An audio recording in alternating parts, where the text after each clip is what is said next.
All right, hello everyone. My apologies for the late start. We unfortunately had a massive distributed denial of service attack against our servers, and saturated all of our data lines. Like basically hundreds of gigabits of data were saturated. We think we've overcome most of that, and it's now time to proceed. But as this massive attack illustrates, there's a lot of opposition to people just hearing what President Trump has to say, and but I'm honored to have this conversation. I want to emphasize it's a conversation, um, and it's really intended to just get a feel for what Donald Trump is just like in a conversation. It's hard to catch a vibe about someone if you just don't hear them talk in a normal way. And when there's an adversarial interview, like no one's themselves in an adversarial interview. Um, and this is really aimed at kind of open-minded, independent voters who just trying to make up their mind. Uh, and so you can understand like what is what is it just like to have a conversation. So um, honored to Donald, great uh, to speak. We had a great conversation yesterday. As you mentioned yesterday, if we could just record that conversation and post it, it would have been excellent. And I hope we can have something like that today. Well, I think we will. I'm pretty sure we will. And congratulations, because I see you broke every record in the book with so many millions of people, and it's an honor. We view that as an honor. And then you do want silencing of certain voices. Usually those are voices that have something to say that are constructive, oftentimes constructive. And Yeah. so we have to consider it an honor. But congratulations on breaking every record in the book tonight. That's great. Well, thank you.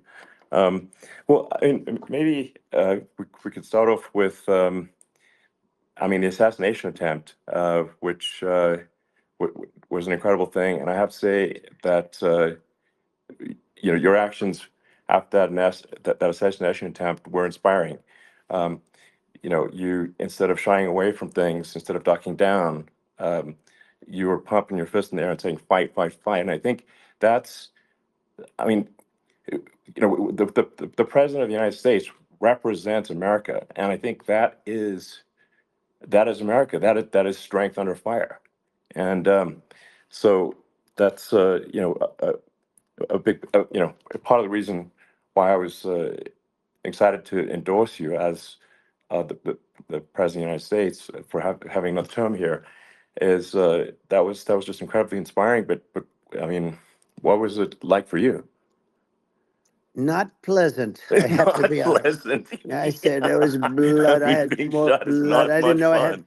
I didn't know I had that much blood. The doctors later told me that the ear is a place that is a very bloody place if you're going to get hit.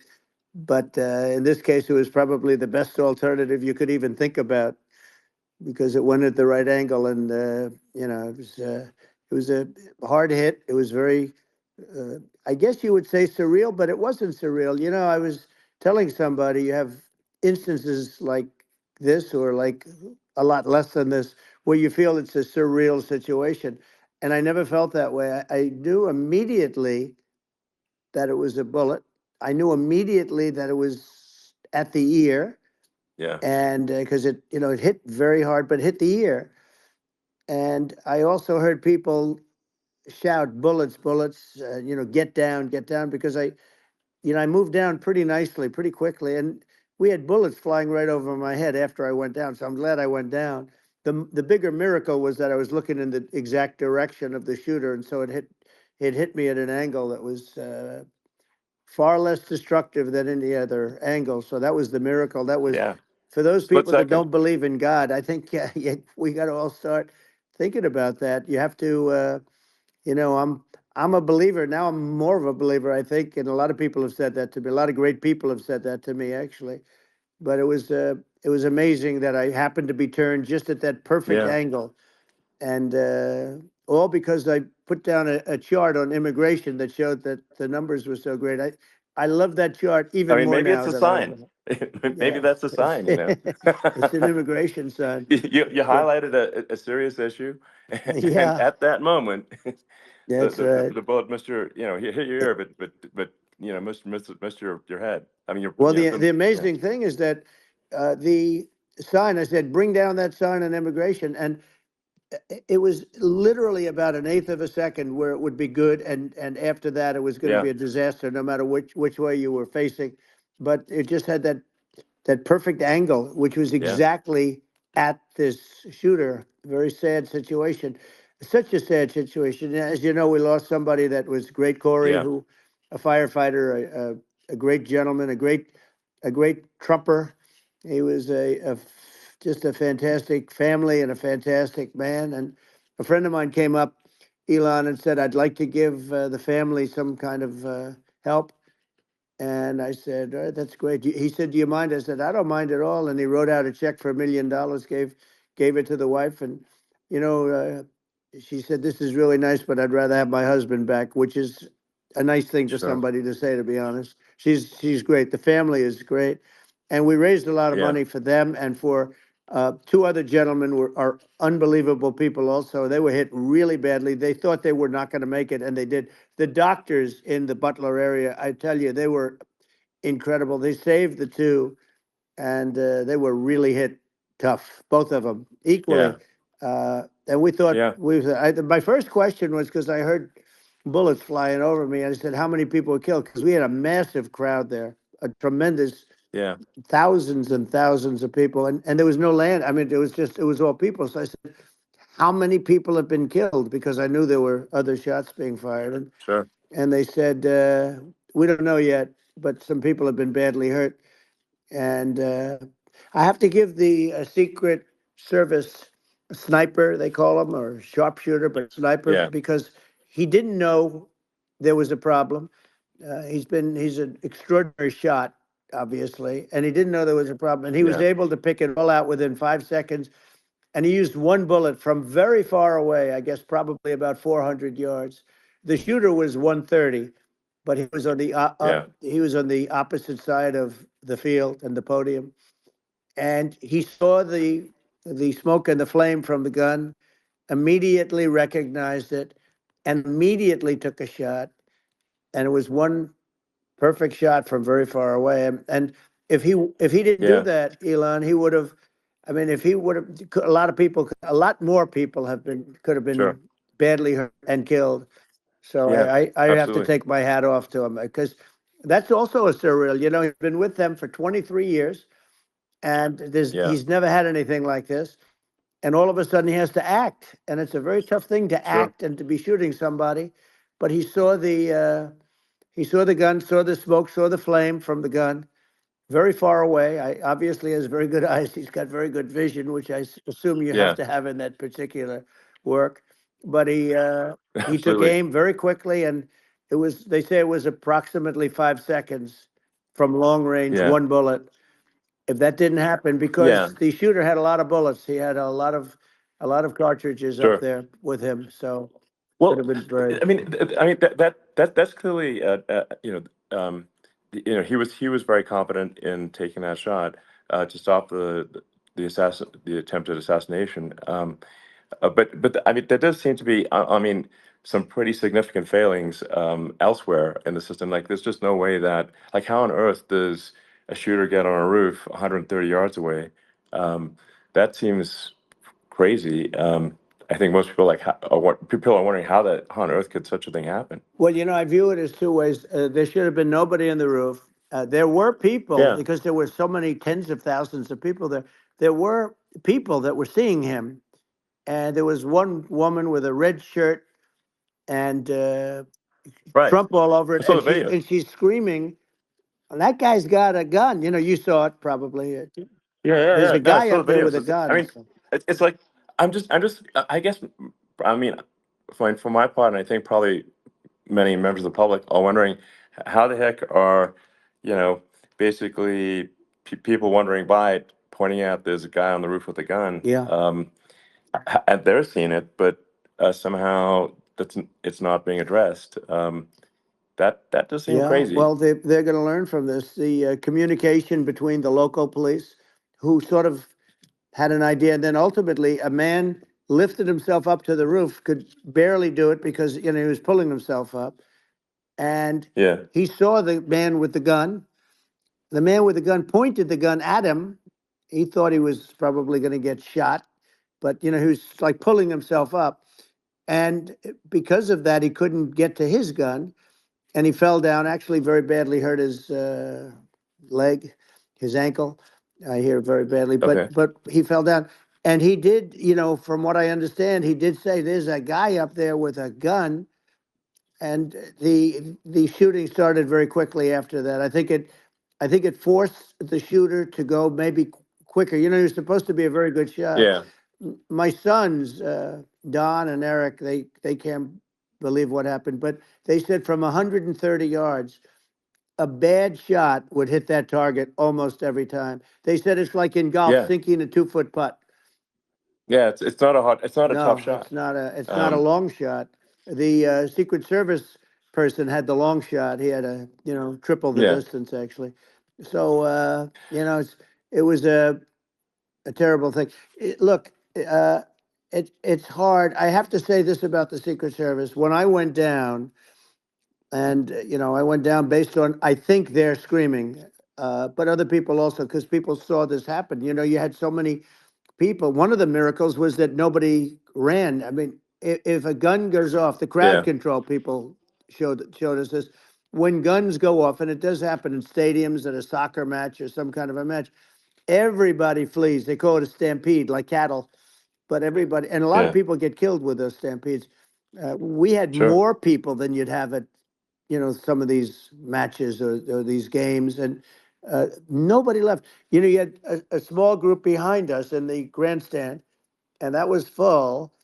And you look at it as it was taking place, and normally they'd be running. They didn't leave. They saw that I was hurt. They saw a lot of blood, and they saw that I went down, and it's almost like they wanted to be with me. Well, out front, you had thousands, tens of thousands of people. As far as the eye could see, you had people in Butler, as far as the eye could see, and uh, Yeah, and a lot of press too. There were many cameras on watching this. It's what makes it so different, because normally things happen that aren't good, but you never have a picture of it. Here we have all these cameras shooting it, so yeah, sort of amazing. But one of the interesting things was that you didn't have anybody flee, you didn't have anybody stampede, sure. nobody. And there were some people behind me. They stood up and they're looking like, I mean, I'll tell you, Yeah, you yeah. want to have them in a foxhole with you. I want to meet some of those people, Sure, because sure. it's so different from what you heard. But so so I was down, but the Secret Service Yeah, guys, there were bullets flying right over my head. You could hear them go whizzing, yeah, and these guys came jumping on top of me, and a young lady, Kate, uh, would jump. They moved so fast, and let me tell you, that took tremendous courage. Now there was a lack of coordination. There was, obviously everybody understands that somebody that building should have been covered, and yeah. I mean, that was I the think big that thing. like, I mean, looking at the aerial views, that building would be like the number one spot for a sniper. I mean, it's like the if you were to pick like what is the favorite, what if you so if the goal is to assassinate, what's your favorite spot? That building, the You're roof of right. that building would be number one. That would have been the spot. It's like you can ask for a better No, location. It's like number no, that one. would have been the spot. Um, You know what people think yeah, is when the local policeman, who, by the way, he really he did what he was supposed to do. He couldn't hold on any longer. And then when he got yeah, his head just peeking above, this guy standing there with a gun at his head. And when he fell down, again, hurt his ankle very badly, but he was making the calls. But what happened is the firing took place very soon. So what they yeah, think is that this guy ran to his site, which he had all planned out with the gun. He ran to the site and he started shooting fast, and maybe that's why he sort of missed. I mean, he uh, yeah. But he as you got said, me, but he it would have could have hit. been I mean, a much yeah. bigger problem. But he totally would have hit if you hadn't turned your head. So like there was it was a very near thing. It was a So, miracle. If I hadn't um, turned my head, yeah, I would not be talking to you right now. As much as I like you, exactly. I would not. Yeah, I would well, not be talking to I mean, you'd be talking to me from another realm, you. perhaps. Yeah, that's Um, right. We'd be talking from a so, different place. But it was a very terrible experience. The Butler Hospital, they did such a great job. The doctors were so good. Everybody was so good. There was a mistake. If somebody knew, because people were hearing that, there was just a bad feeling that there was somebody was around. You know that story now. It's been pretty yeah, well. yeah, And yeah, if somebody could have said, because they've oftentimes said, like there'd be a lightning storm or something. Because I've done, I think over 300. I think I did a lot more than that, but we did a lot. And oftentimes they'll say, "Sir, could you wait 10 minutes, please? Sir, could you wait 20 minutes? There's a storm overhead or lightning or something," right? And yeah, that happens yeah, often. And this would have been a perfect time for that to have happened, but it yeah. didn't. It didn't get coordinated. That was the problem. Well, it was your. I think your actions in the heat of fire, and like what I found admirable there was that you can't fake bravery under such circumstances. The courage is instinctual, or it is not. It's not a rehearsed action. And so I just want to say that I think a lot of people admire your courage under fire there.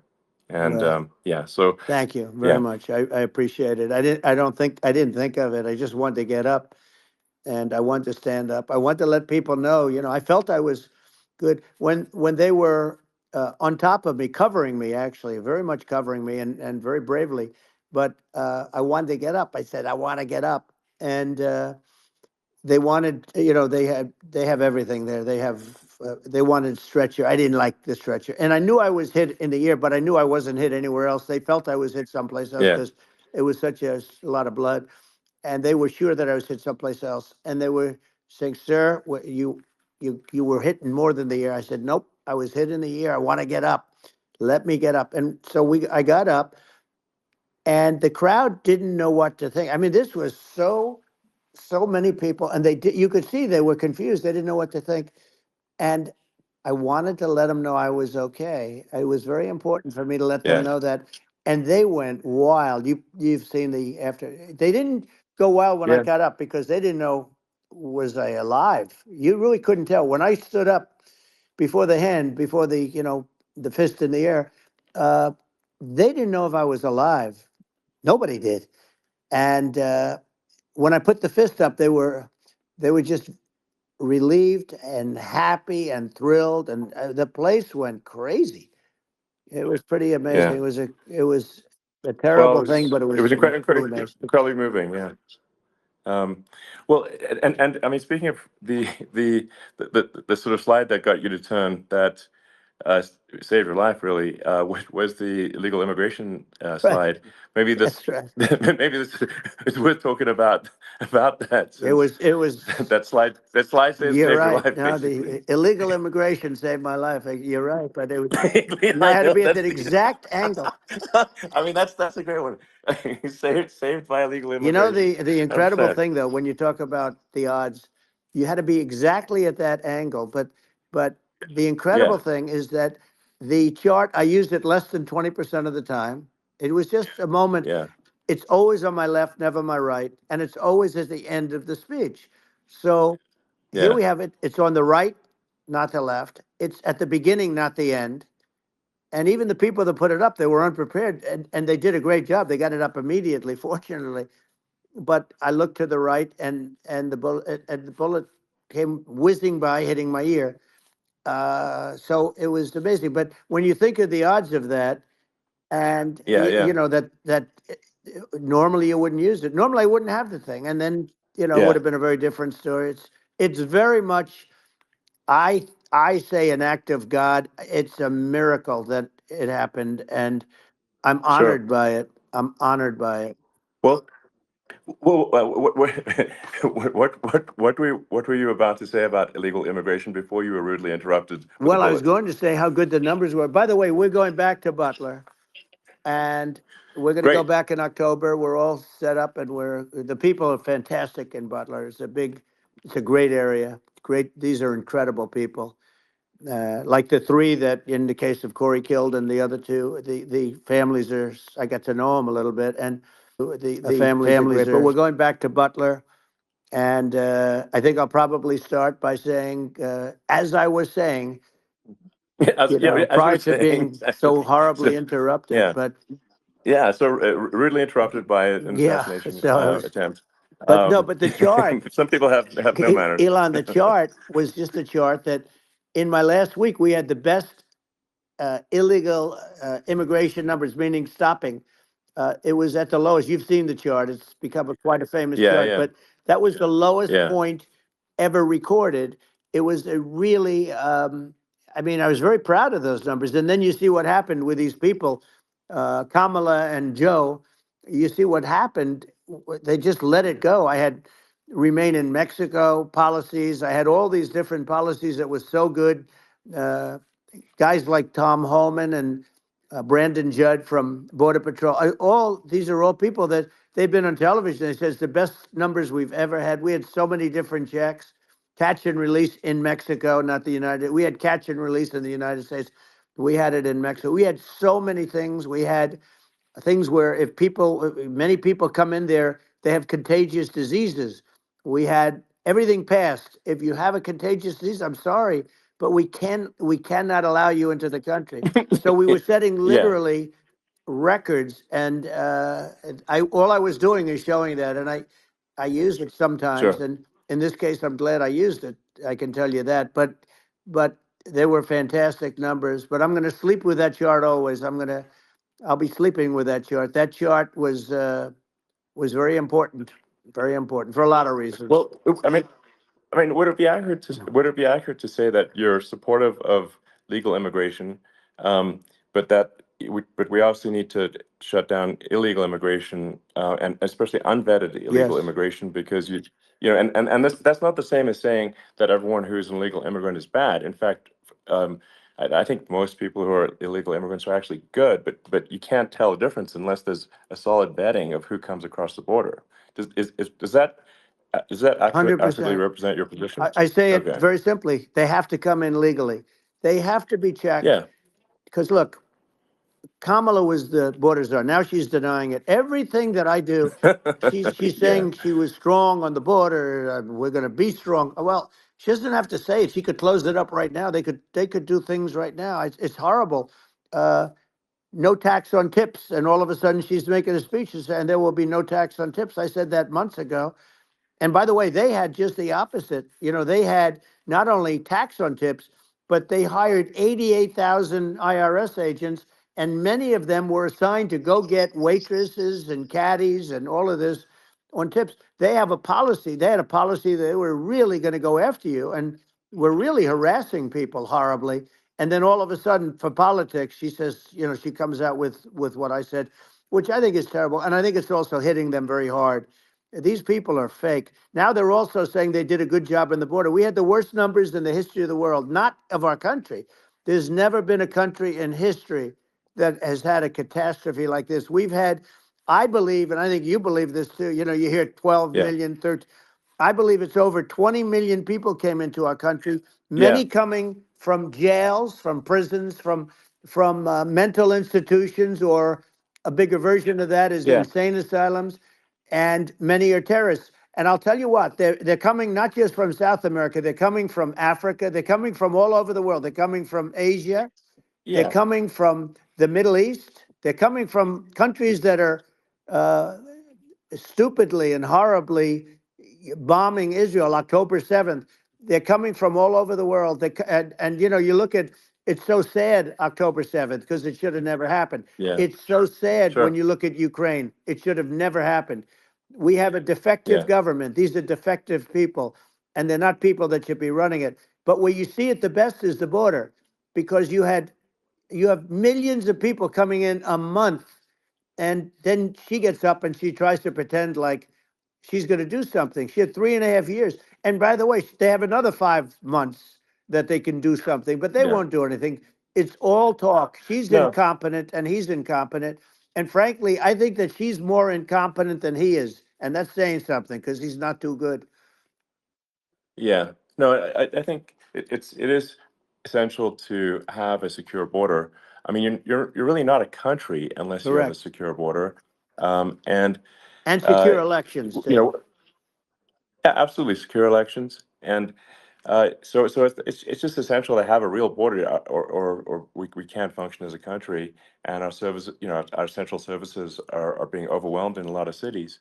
Um, as we were talking about earlier, I think having a legal immigration process that is smooth and efficient and done well, and speaking as someone who is a legal immigrant, and I think I mean, like one way to think of it is, who do you want on your team? Um, who do you want on Team America? And I think we want to just say, okay, we want to let in people who are gonna, be great contributors to our society and to our economy, Right. and and who do you want on the team? And it's not to say that, like in my opinion, actually, I'd say like probably most of the illegal immigrants actually are actually good, hardworking people. That's my opinion. But some are not, and you just have this sort of adverse selection process where, if somebody's if somebody's like a you know, uh, has a career in theft or robbery. I don't understand what's taken them so long to get here, because we're such a target-rich environment.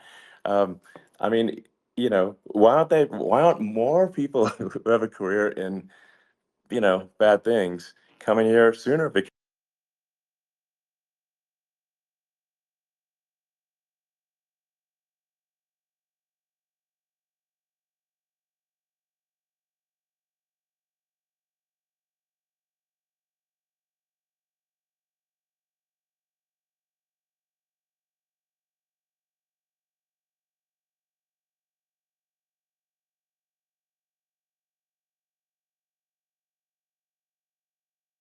But uh, you have a lot of people that just shouldn't be. I think it's a much bigger number than you think. They're I allowing, think you're again, right. they're Yeah. allowing people from their jails. And if you were running one of these countries where they're coming from, you would have had all of them. As an example, Venezuela, their crime is down 72%. They're taking their drug dealers, they're taking, frankly, their prisoners, they're emptying out their prisons.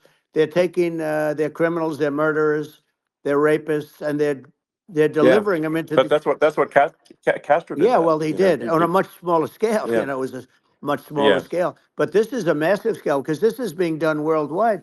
But here's what's happening: crime all over the world is down. And wait till you see the numbers that we have. This is migrant crime. This is crime that's going to be. Yeah. And I saw it today in New York where somebody was knifed with raped the girlfriend of a man that stood there watching in New York in one of the shelters and started Sure. pulling out the knives, and bad things happen today. But this is happening every day. These are rough people. These are people that are in jail for Yeah. murder and all sorts of things, and they're releasing them into our country, and they're telling them, if you come back, we're going to kill you. We're going to give you the death penalty or kill you. So they don't want to come back. But these are rough people. Yeah. These are criminals that make our criminals look like nice people, and it's horrible what they're doing. And she's in charge of it because now she's trying to say she Sure. had nothing to do with it, and she's such a liar because she was called the border czar the first day, and it was on the headlines of every newspaper. She's the border czar, and she never even went there. She went to one location which had nothing to do with where the problem is.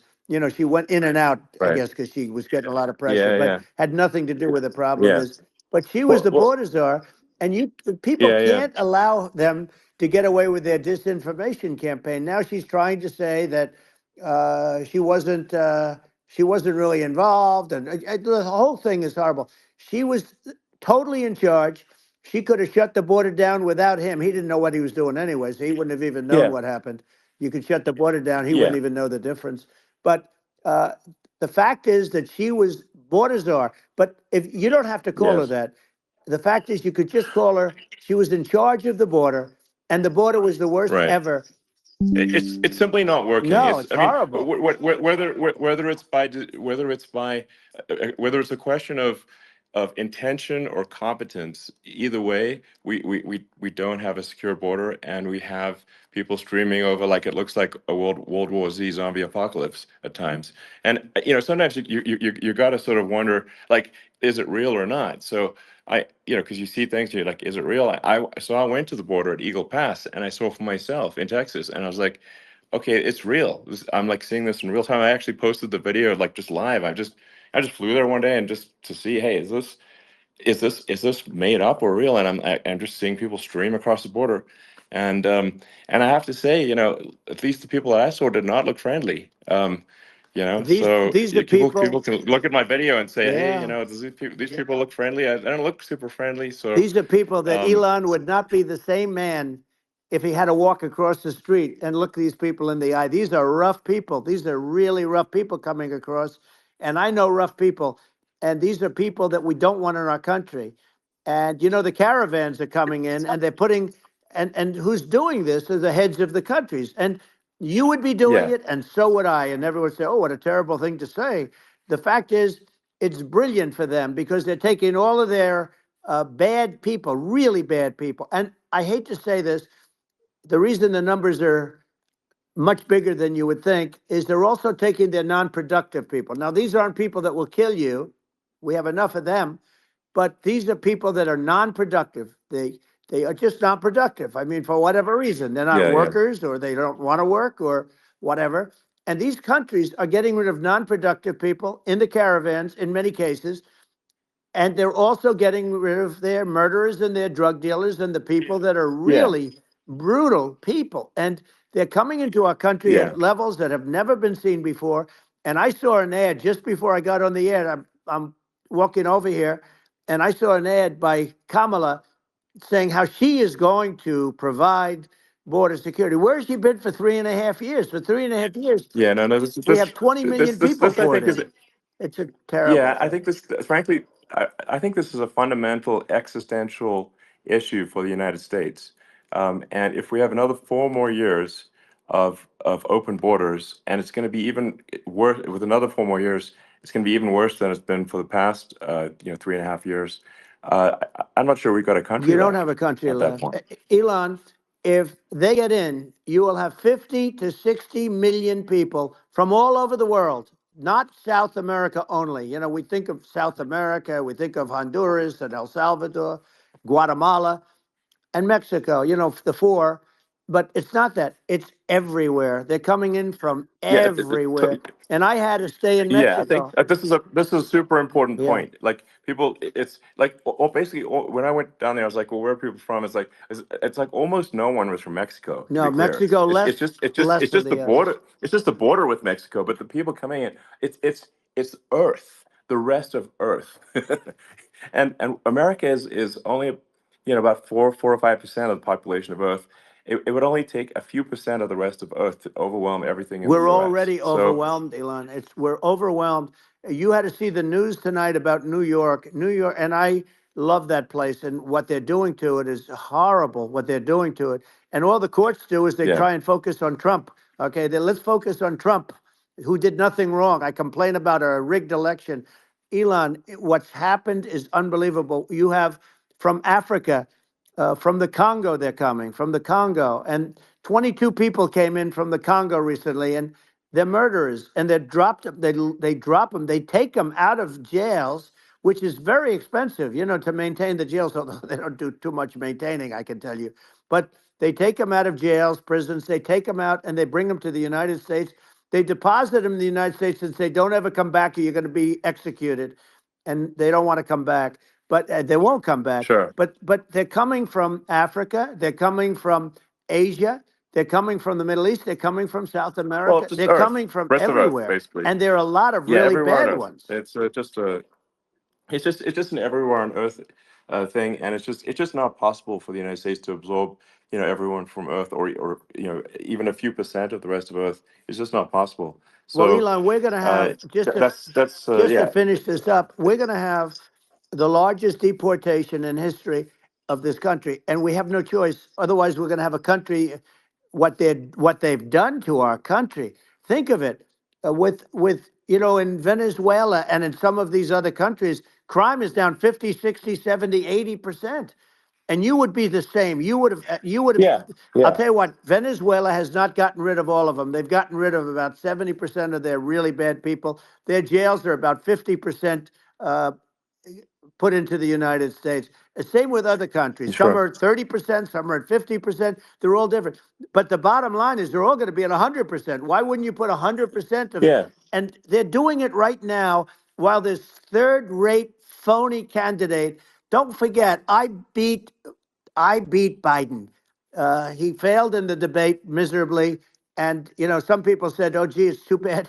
It's too bad he did so badly, or I did well in the debate. The first night they said, wow. One of the people at CNN said that was the greatest debate performance I've ever witnessed. And then 2 days later, they didn't talk about that. They just said he was bad.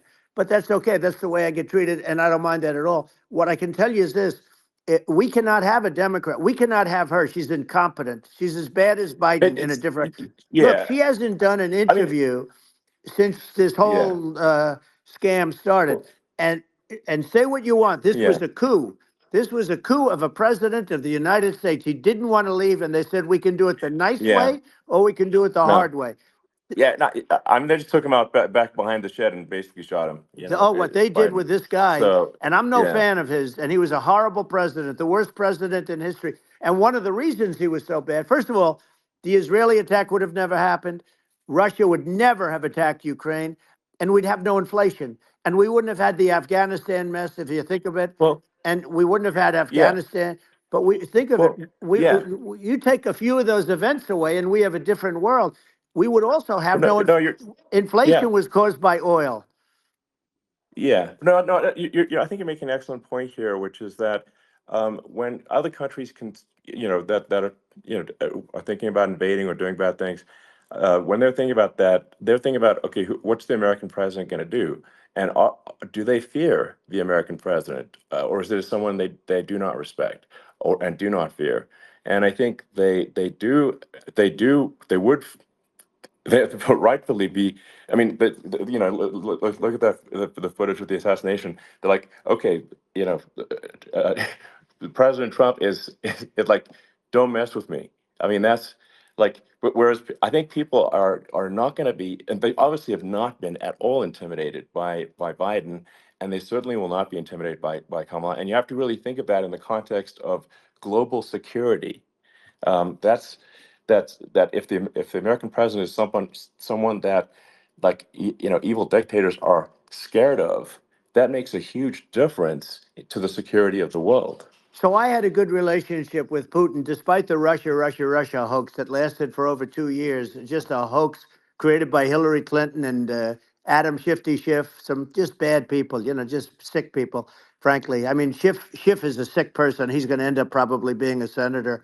It's hard to believe. The whole thing is hard to believe. But, they put our country in danger with that stuff, too. They actually, when they make up stories, and you have to fight your way out of it for a long time. But I know Putin very well. I got along with him very well.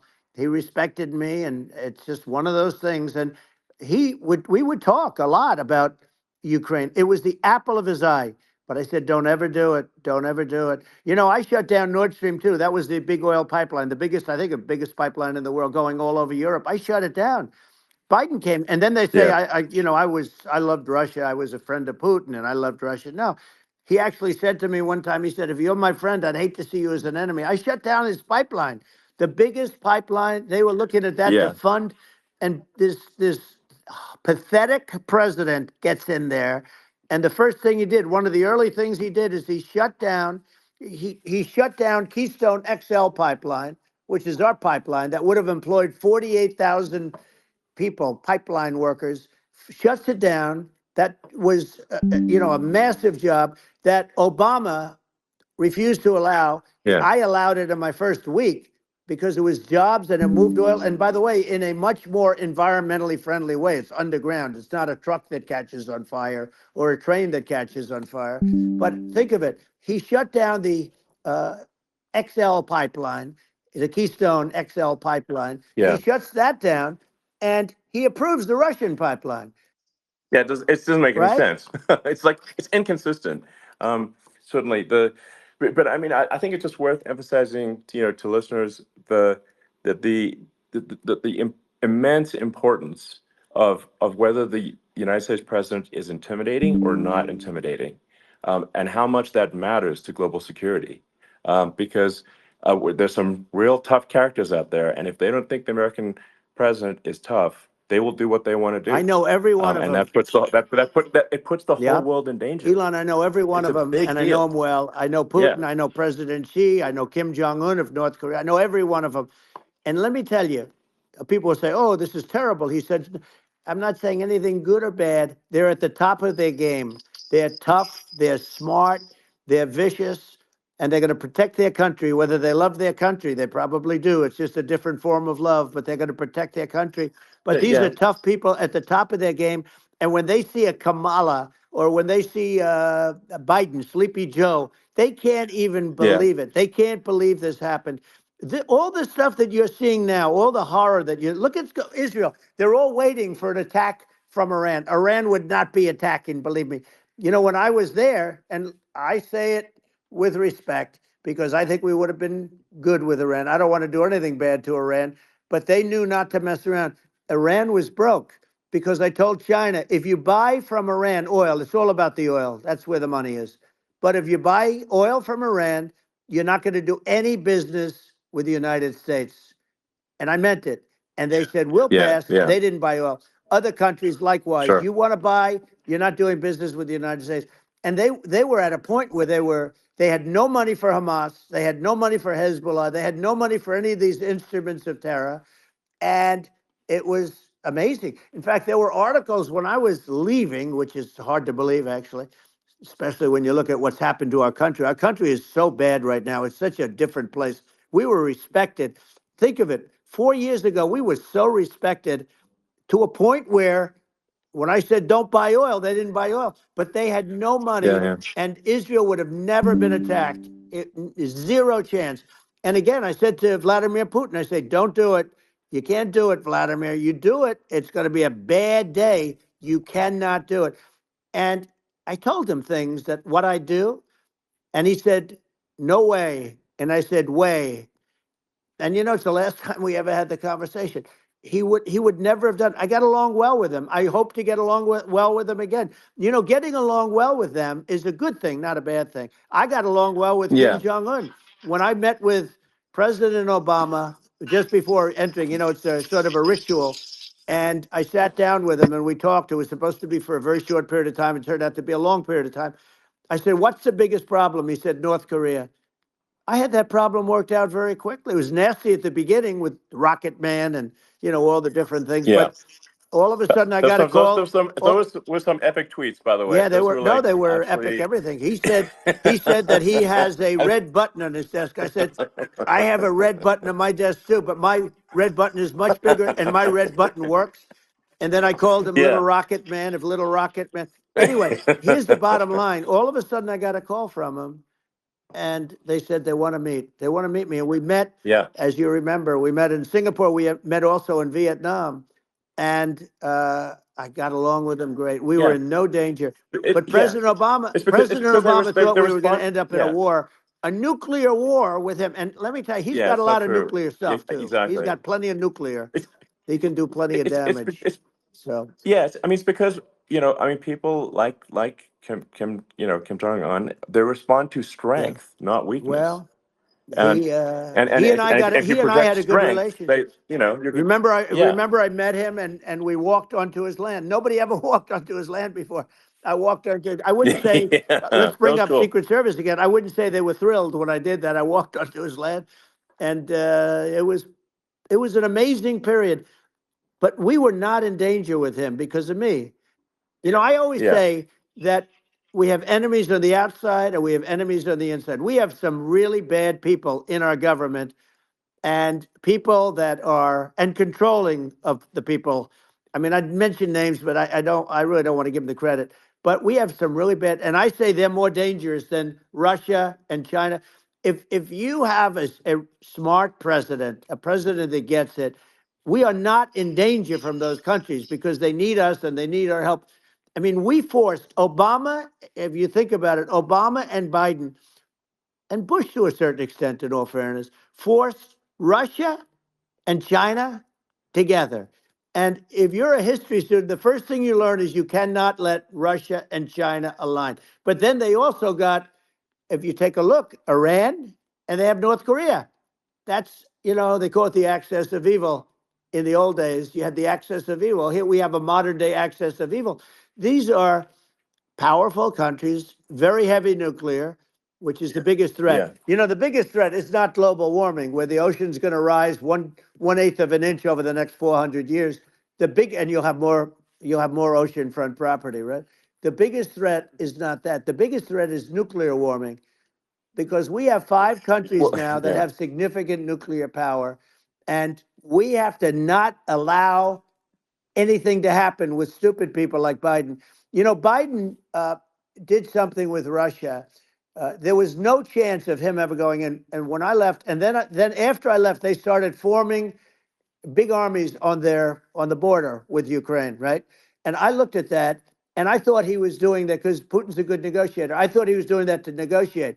But then Biden started saying such stupid things. For instance, he said that it can be a NATO country. Now, Russia, for as long as there's been NATO, has said we're never going to agree to that.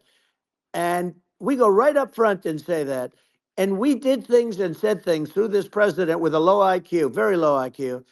He had a low IQ 30 years ago, by the way, but now he might not even have a IQ at all. There's nothing on the board that goes this low. He said things that were so stupid that war would have been, that war had zero chance of happening if I were there. Zero chance. He was saying everything Yeah. the opposite, everything the opposite.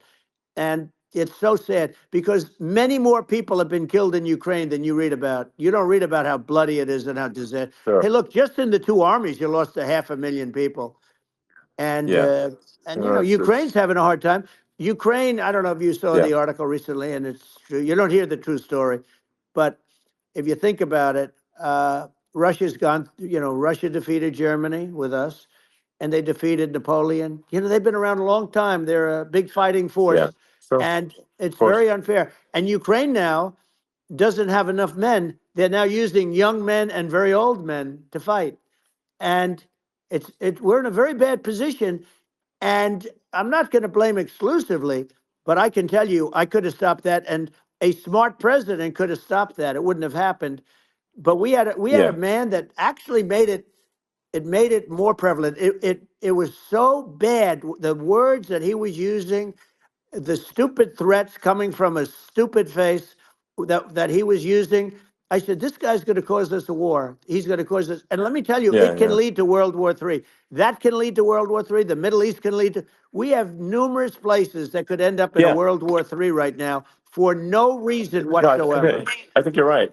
I think people underrate the risk of World War III, and it's just when you're looking at the risk of global thermonuclear warfare, it's game over for humanity, and it's something that people have, I think, after the end of the Cold War, people have become complacent about, but they actually have forgotten that there are currently a lot of nuclear missiles that have targeting parameters for the United States from other 100%. countries.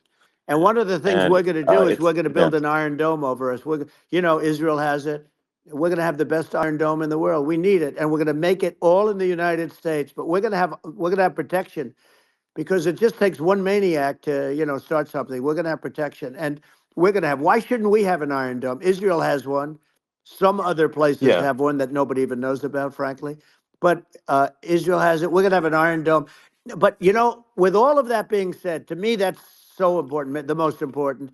But with all of that being said, the election's coming up, and the people want to hear about the economy and the fact that Absolutely, they can't sure. buy groceries because they don't have enough money to buy groceries. The inflation has killed them. Food prices are up 50, 60, even 100% in some cases. And this stupid administration allowed this to happen, and it's a shame. And that's the thing that people most care about, in my opinion. They care about the border a lot. And we discussed the border at great length. It's nice to have a Yeah. forum like this where I can discuss something at length. And by the way, you think Biden could do this interview? Do you think that Kamala could do this interview? They would take a pass on No, you. they could not. So they don't need Elon they don't need Elon screaming out questions. It's pretty sad when you think that somebody that does this for a living can't answer a question or is afraid to do an interview. And in her case, with a very friendly interview, she's got all friendly interviewers. It's pretty sad. Yes, But the absolutely. big thing now is the Well, economy, Elon. yeah, And as much as yeah, I mean, I view nuclear as the single most important thing, but a lot of people don't. A lot of people don't understand that. But it doesn't have to. If I understand it, that's all you need. Because if I was president, you're not going to have that kind of a problem. But the thing that they really is making them angry is what Kamala and Biden have allowed to happen to the economy. It's a disaster with inflation. The inflation, it yeah, doesn't matter what you make. The inflation is eating you alive. If you're a worker or if you're just a middle income person, you can't afford. 4 years ago, 5 years ago, people were saving a lot of money. Today, they're using yeah. all their money and borrowing money just to live. It's a horrible thing Right. that's happening, and we'll end that Well, I think quickly. a lot of yeah, a lot of people just don't understand where inflation comes from. Inflation comes from government overspending because the checks never bounce when it's written by the government. So if the government spends far more than it brings in, that increases the money supply, and if the money supply increases faster than the rate of goods and services, That's right. that's inflation. Um, so really, we need to have we need to reduce our government spending, and we need to re-examine. I think we need like a government efficiency commission to say like, hey, where are we spending money that's sensible? Where is it not Right. sensible?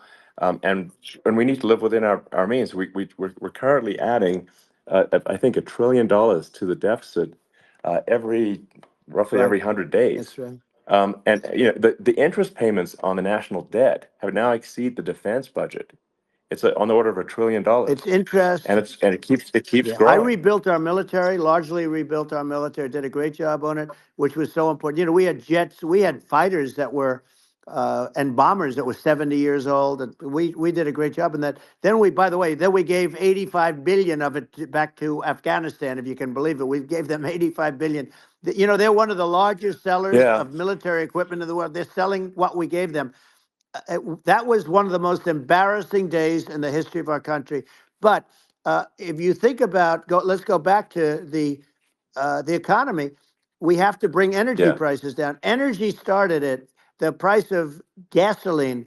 Now your cars don't require too much gasoline, so you have a good, and you do make a great product. I have to say, I have to be honest with you. thank That you. doesn't mean everybody should have an electric car, but these are minor details. But your product is incredible.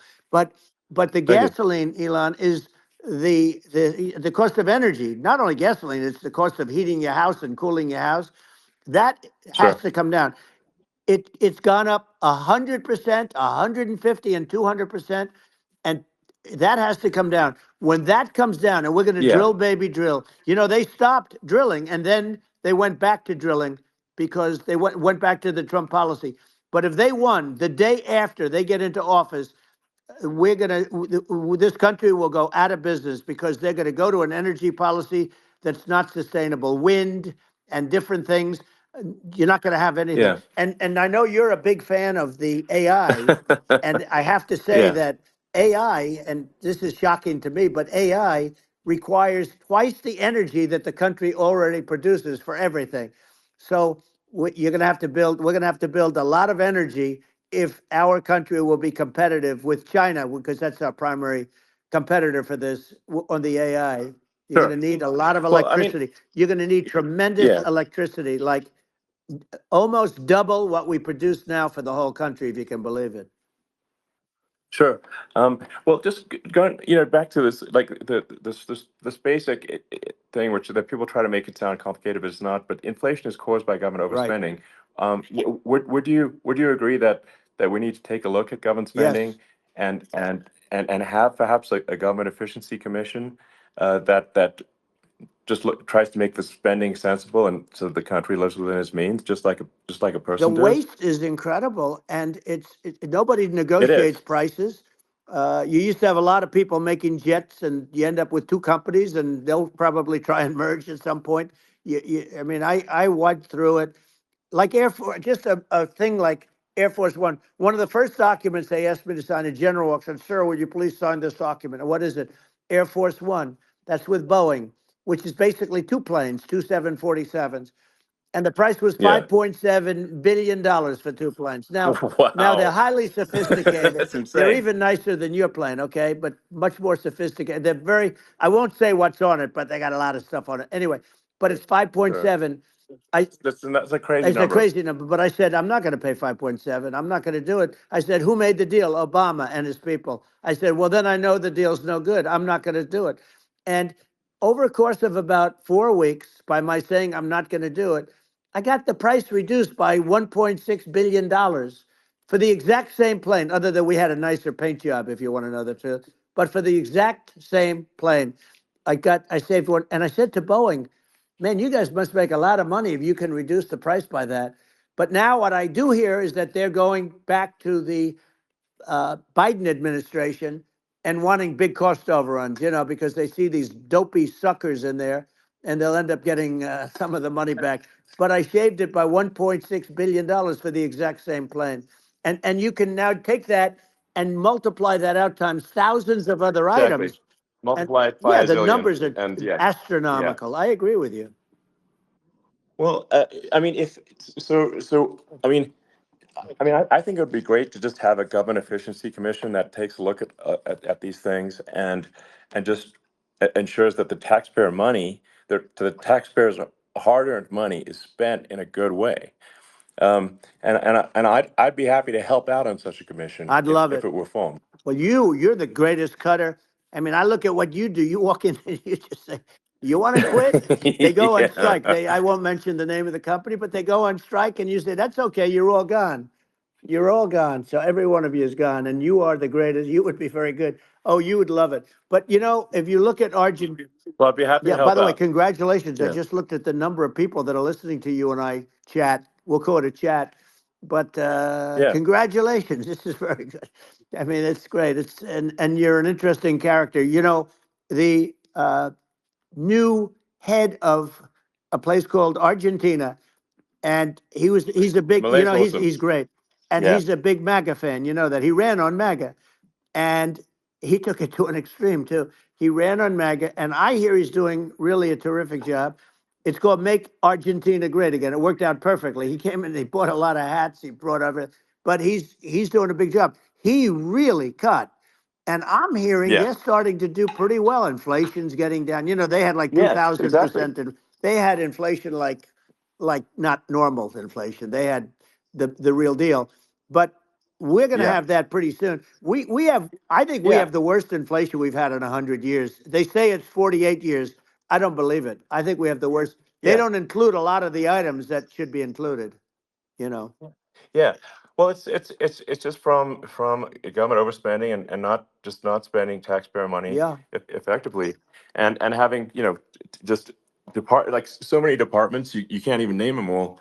And what Malay is doing is he's cutting government spending. He's simplifying things. He's having putting in regulations that make sense, and we're Argentina overnight is experiencing a giant improvement that's in right. prosperity.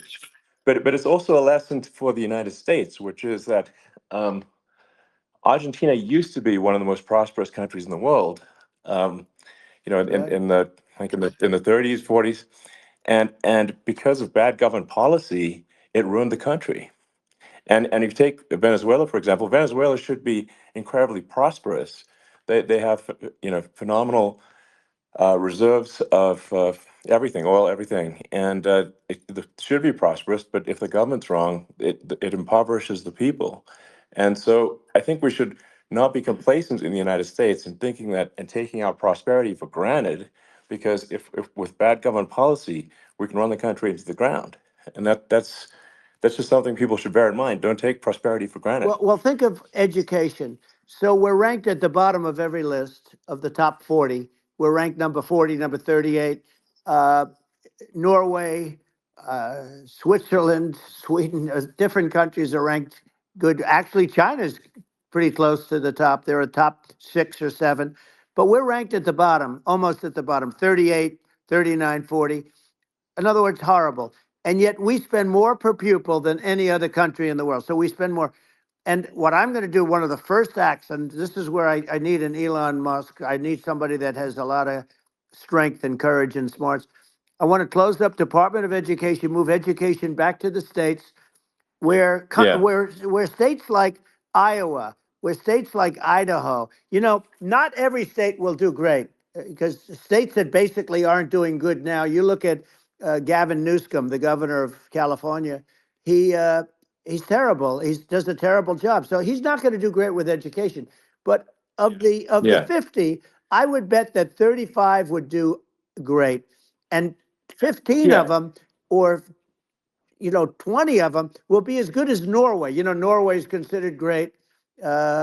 You can name them. I mean, they're so good. Some of Yeah. these countries are so good. But if you go into some of these really well-run states, we have states that don't know what debt is.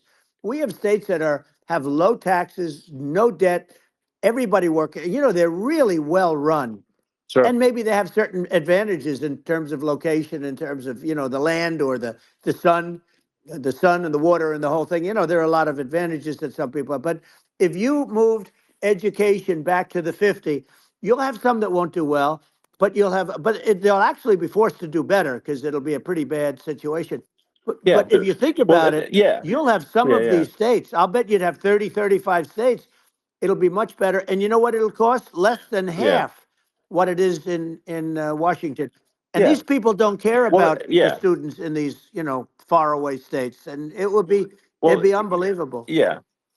I think you're making a good point in that if the states if if each state has to compete against other states, then people will That's naturally right. move to states where it's better. Well, like Um, California, as we said, it's a badly run state. I could go through. I got so many friends that are in those states, even if they're Democrats. I hate to mention certain states, but Illinois is badly run with Pritzker. He's a real loser. But yeah. but some of these places are just badly run. But it's almost going to force them to run better, and they won't do a good at initially. But you're not going to do worse than you're doing right now. And I would say that Yeah. the cost, you would cut your cost by 50 or 60%. And you'd have a little Yeah. Yeah. monitor. You want to make sure they're teaching English as an example. Give us a Yeah. little English, right? Sure, yeah. Right? No, but I mean, to what some of these governors are doing so badly. I mean, they got so many people moving out of their state. They should get U-Haul Salesman of the Year award because they're driving so much U-Haul It's sales. actually It's just amazing. people moving out. Isn't it amazing to you as a businessman that they can even survive? Like Illinois, so many people are leaving, and you wonder, how do they survive? I mean, how do they survive? Uh, I saw where you left California and you moved to Texas. Texas does a great job. But, I Yeah, mean, I just wonder, how do these states survive when big businesses, a big oil company just left California, as you know, and they moved to Texas. How do these big states survive when they lose so many businesses and their taxes are already really high? The taxes are among the highest yeah. taxes. You almost wonder, how do they continue on? And in many cases, the governors don't do a good job in their crime-ridden places. You wonder, how do they continue to just go on? It's Well, not a good I think there's. situation. I mean, I think the only thing that's going to force some of these states to change is if they risk bankruptcy and they're not getting bailed out by the federal Right, government. right. Well, you're That's gonna that's you're the gonna only thing have that's going to that. get them to change. You remember the Yeah, area in California where they had that, where I guess somebody had sticky fingers and they stole a lot of money, and they went into a form of chapter, and it was very yeah, nasty for yeah. a period of time. But now it's probably the most popular place in all of California. So at some point, something like that may have to happen. But the problem is, you can't penalize people that loan money to the state when you have incompetent people like a Pritzker. Look, the family didn't want him in the family business, and then he ends up being governor of Illinois. So what is he going to be? Is he going to be a great governor? And you have people. I could name every one of them. I got to know every one of Yep. these, and some are very good, and some are just horrible. Well, I think the larger point here too, as you're saying, like a lot of people are concerned about the economy, a lot of people are concerned about inflation, and inflation is effectively a tax on people that save money, Yeah. and for people that are working day to day, it's just a form of taxation. And if we can solve the government spending problem, we'll solve the inflation problem, which means people will have a better standard of living, and Yeah. that's a really big Well, the deal. people that got hurt worst are the people that did it the way they were taught to do it all through, their younger life and their young life and their whole life. The people that saved money and then they got no interest on their money and inflation destroyed them. And frankly, they were almost better off if they didn't do anything like that. I mean, those people have been absolutely decimated, and we're going to bring those people back and help those people. We've got to get the prices down. When I look at bacon costing 4 or 5 times more than it did a few years ago, Sure. when you look at some of the food products in grocery stores, people go, they can't believe it. They used to be able to buy a whole cart, and today, a lot of people just don't have the money. They go in and they can't buy anything. They look at Yeah, it's it's sticker I shock. think They it. call it Yeah, sticker shock, right? I think it really just comes, like I said, I think it just comes down to really, I guess, two things, which is that if you solve government overspending, you solve inflation, which improves living Right. standards of the average person, and then if you deregulate, like have sensible regulations, so because a lot of the regulations are nonsensical and cause the cost to be extreme for no reason, but unless you've got effective deregulation. Like Reagan did a great job on deregulation in the 80s, but it's been 40 years since we had That's right. anyone really. I mean, during your administration, we made some progress, but I think there's an opportunity to make, I think, radical progress with sensible regulation. Yeah. And if Well, those Elon, those two things, yeah, those are the big yeah, deals. we set a record. We did more deregulation and more restrictions on all of the different businesses than any other president. Remember, I had the rule for everyone we put in, you have to get rid of 10 or 12. And we did Yeah, radical cuts on all of that. And a lot of that's being put back by this administration. And we did radical cuts on things that weren't necessary. But we were all set. We had the best economy ever maybe in the world. And then what happened is COVID came in and we had to focus on that and nobody knew what it was. And I always say I got good marks on economy, good marks on military. We knocked out ISIS. We did so many different things. We rebuilt. But, I never got the credit that we really deserved on what we did with COVID. We never got the credit. But if had that not happened, a gift from China, from Wuhan, came in from Wuhan, the Wuhan labs, and I always said it, and it turned out to be right. But yeah, had that not happened, we were set to start reducing debt. We were going to reduce taxes further. I gave the largest tax cuts, and we were going to reduce taxes still further for middle income people, not only businesses. But we did it for sure, businesses because they're the ones that's why we had the great job numbers. But we were set to really start reducing debt. And, we're sitting on the biggest pile of liquid gold anywhere in the world, bigger than Saudi Arabia, bigger than Russia. And we were going to drill and we were going to make so much money. We were going to supply Europe with oil. I had stopped the Russian pipeline and we were going to supply them with oil and gas. We were going to make a fortune. And then the COVID came in and we really had to divert. Then what happened is when they came in, we kept a lot of businesses alive. If I didn't do what we did, we would have had a 1929 type depression. But the problem is when Biden came in, he got trillions of dollars and just started spending it stupidly. You didn't need it anymore. We got over that bad period where everybody was dying and feeling, it was just not a good period. Interestingly, during his administration, many more people died during his administration of COVID than during my administration, and we really got the brunt of it. But people don't realize more people died during his administration than ours. But it diverted us from doing what I wanted to do. But we had the greatest for almost 3 years. We had the yeah, great, and you know that probably better than anybody. So many of your friends said to me, the best years we've ever had in business were during the Trump years, and also said that African American, Hispanic American were so incredible. They were having the best Asian American women, men, young people without a diploma, young people that graduated from the best colleges, from MIT, from the Wharton School, from all of the great colleges, Harvard. They were doing better, and people without a diploma were doing better. and everybody was happy. And then COVID came, and Sure. we had the problem is they spent trillions and trillions of dollars. They wasted. They shouldn't have taken any money, and we wouldn't be having inflation right now, which is killing our country. Yeah, yeah.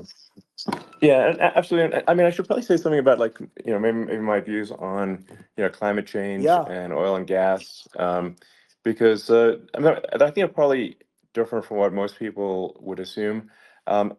Because my views are actually pretty, I think, moderate in this regard, which is that I don't think we should vilify the oil and gas industry and the people that have worked very hard in those industries to provide the necessary energy to support the economy. And if we were to stop using oil and gas right now, we would all be starving and the economy would collapse. So I don't think it's right to sort of vilify the oil and gas industry. The world has a certain demand for oil and gas, and it's probably better if the United States provides that than some other sure. countries. And it would help with prosperity in the U.S. And at the same time, obviously, my view is like we do over time want to move to a sustainable energy economy, because eventually you do run out of, I mean, you run out of oil and gas. It's not infinite. Um, and there is some risk. I think the risk is not as high as a lot of people say it is with respect to global warming. But I think if you just keep increasing the parts per million in the atmosphere long enough, eventually it actually simply gets uncomfortable to breathe. People don't realize this. If you go past 1,000 parts per million of CO2, you start getting headaches and nausea. And so we're now in the sort of 400 range. We're adding, I think, about roughly 2 parts per million per year. So I mean, it still gives us. So what it means is like we still have quite a bit of time, but so there's not like we don't need to rush, and we don't need to like stop farmers from farming, or you know uh, prevent people from having steaks or Right, basic stuff right. like that. Like you can leave the farmers alone, I agree. in How my opinion. crazy is that? Where I mean, you have farmers that are not allowed to farm anymore and have to get rid of their cattle, and the whole world is yeah, a that's little silly. crazy. But it's largely taken its lead from us. I just say though, I've heard in terms of the fossil fuel, because even to create your electric car and create the electricity needed for the electric car. Fossil fuel is what really creates that at the generating plants. And, so you sort of can't get away from it at this moment. I mean, someday you might be able to, but I do hear we have anywhere from 100 to 500 years left. Much of it hasn't even been found yet. Yeah, But there are tremendous, like Anwar. I got Anwar in Alaska approved. Ronald Reagan couldn't do it. Nobody could do it. Everybody tried. Nobody could do it. I got it approved. The first thing that Biden did was unimprove it, to get rid of it. He ended yeah. it. His uh, his secretary went in and she ended it. And what a disgrace! That's Anwar. That's bigger, or they think it could be bigger than Saudi Arabia in Alaska. Could be bigger than Saudi Arabia, but they went in and they terminated it. And I'll get it going very quickly, because not only is it big for Alaska. I mean, you talk about economic development, that for the United States. I mean, that is, they say bigger than Saudi Arabia or the same size, and pure, Yeah. really good stuff. And they end it. So I think we have perhaps hundreds of years left. Nobody really knows, but during that Yeah. during that I mean, time, my something will estimate. come around that will be Yeah. very good. Yeah. Yeah. Well, I mean, my estimate would be, a little more uh, aggressive than that, but it's not the sort of like we're all going to die in 5 years stuff. That's obviously BS. Um, but I mean, my view is like if you just look at sort of the parts per million that increments every year, you get sort of 2 or 3 parts per million every year of CO2. Uh, it- I mean, I think some of that it's problematic if it accelerates, if you start going from two or Right. three to say five, and then there may be some situations where you get just a step change increase in the CO2, Hmm. um, and I think we don't want to get too close to 1,000 ppm, because like that's actually makes it uncomfortable to breathe. Like just existing in 1,000 ppm CO2 is uncomfortable. That's like that's considered like an industrial hazard. Right. Just so it's that's actually, you start getting headaches and stuff. So it's even without global warming, it's not comfortable to live. So you don't want to get too close to that. But I mean, I think I think we want to just move over, and if I don't know, 50 to 100 years from now, we're I don't know, mostly sustainable. I think that'll probably be okay. Um, so it's not like the house is on fire immediately, but I think it is something we need to move towards.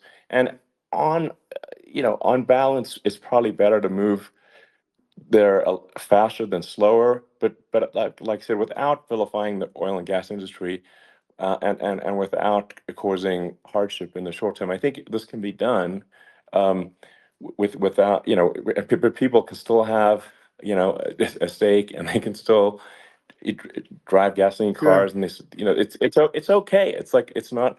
I don't think we should vilify people for it, but I think we should just generally lean in the direction of sustainability.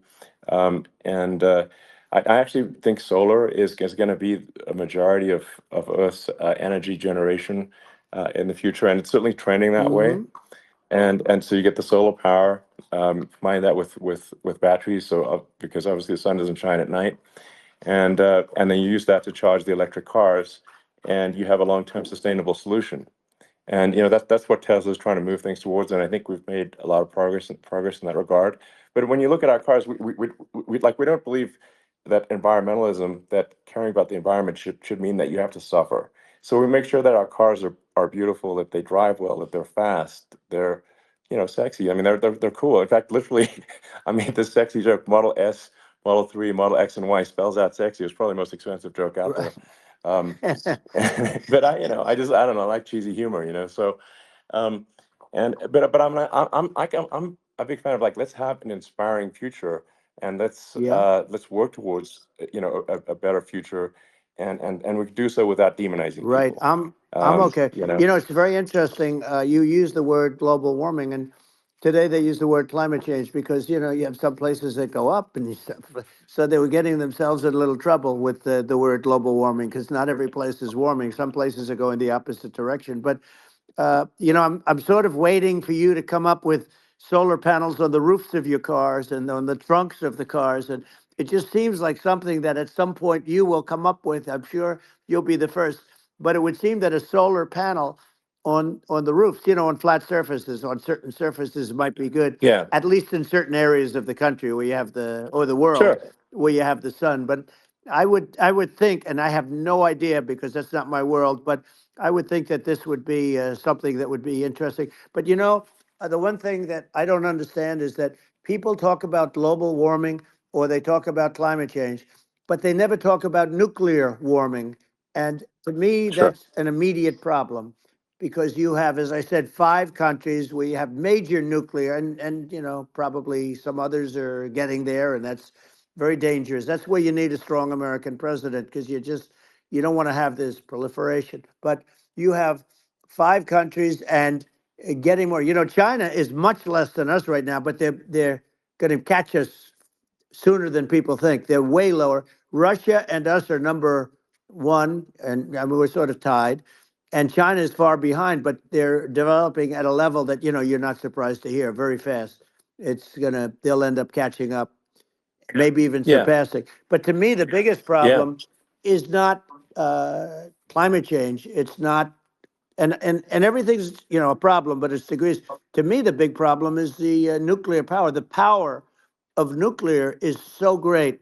And when I talk yeah. about Nuclear power is underrated. It's I'll awesome. prevent World War Yeah. III, Oh, I will. But the okay. truth is that you have to because this is no longer army tanks going back and forth and shooting at each other. This is Yeah. a level of destruction and power that nobody's ever seen before. Yeah, and actually, there's the bad side of nuclear, which is a nuclear war, very bad side. But there's also, I think, nuclear electricity generation is Absolutely, you're underrated, right. and it's actually, people have this fear of nuclear electricity generation, but it's actually one of the safest forms of electricity generation. It's just a huge misunderstanding.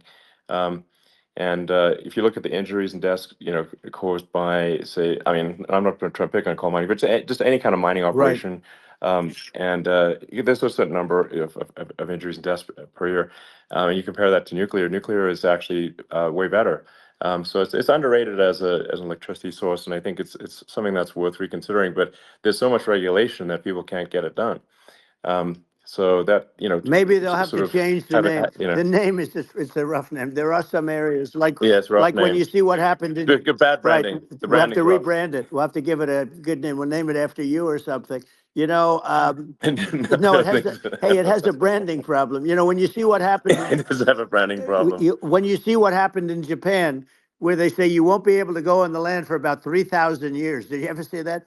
And in Russia, where they had the problem, where they, there's a lot of bad things happened, and they have a problem. And they say that in 2,000 years, people will start to occupy the land again. You know, you realize it's pretty bad. No, that's not true. But you're Well, no, right no, about it. It's amazing.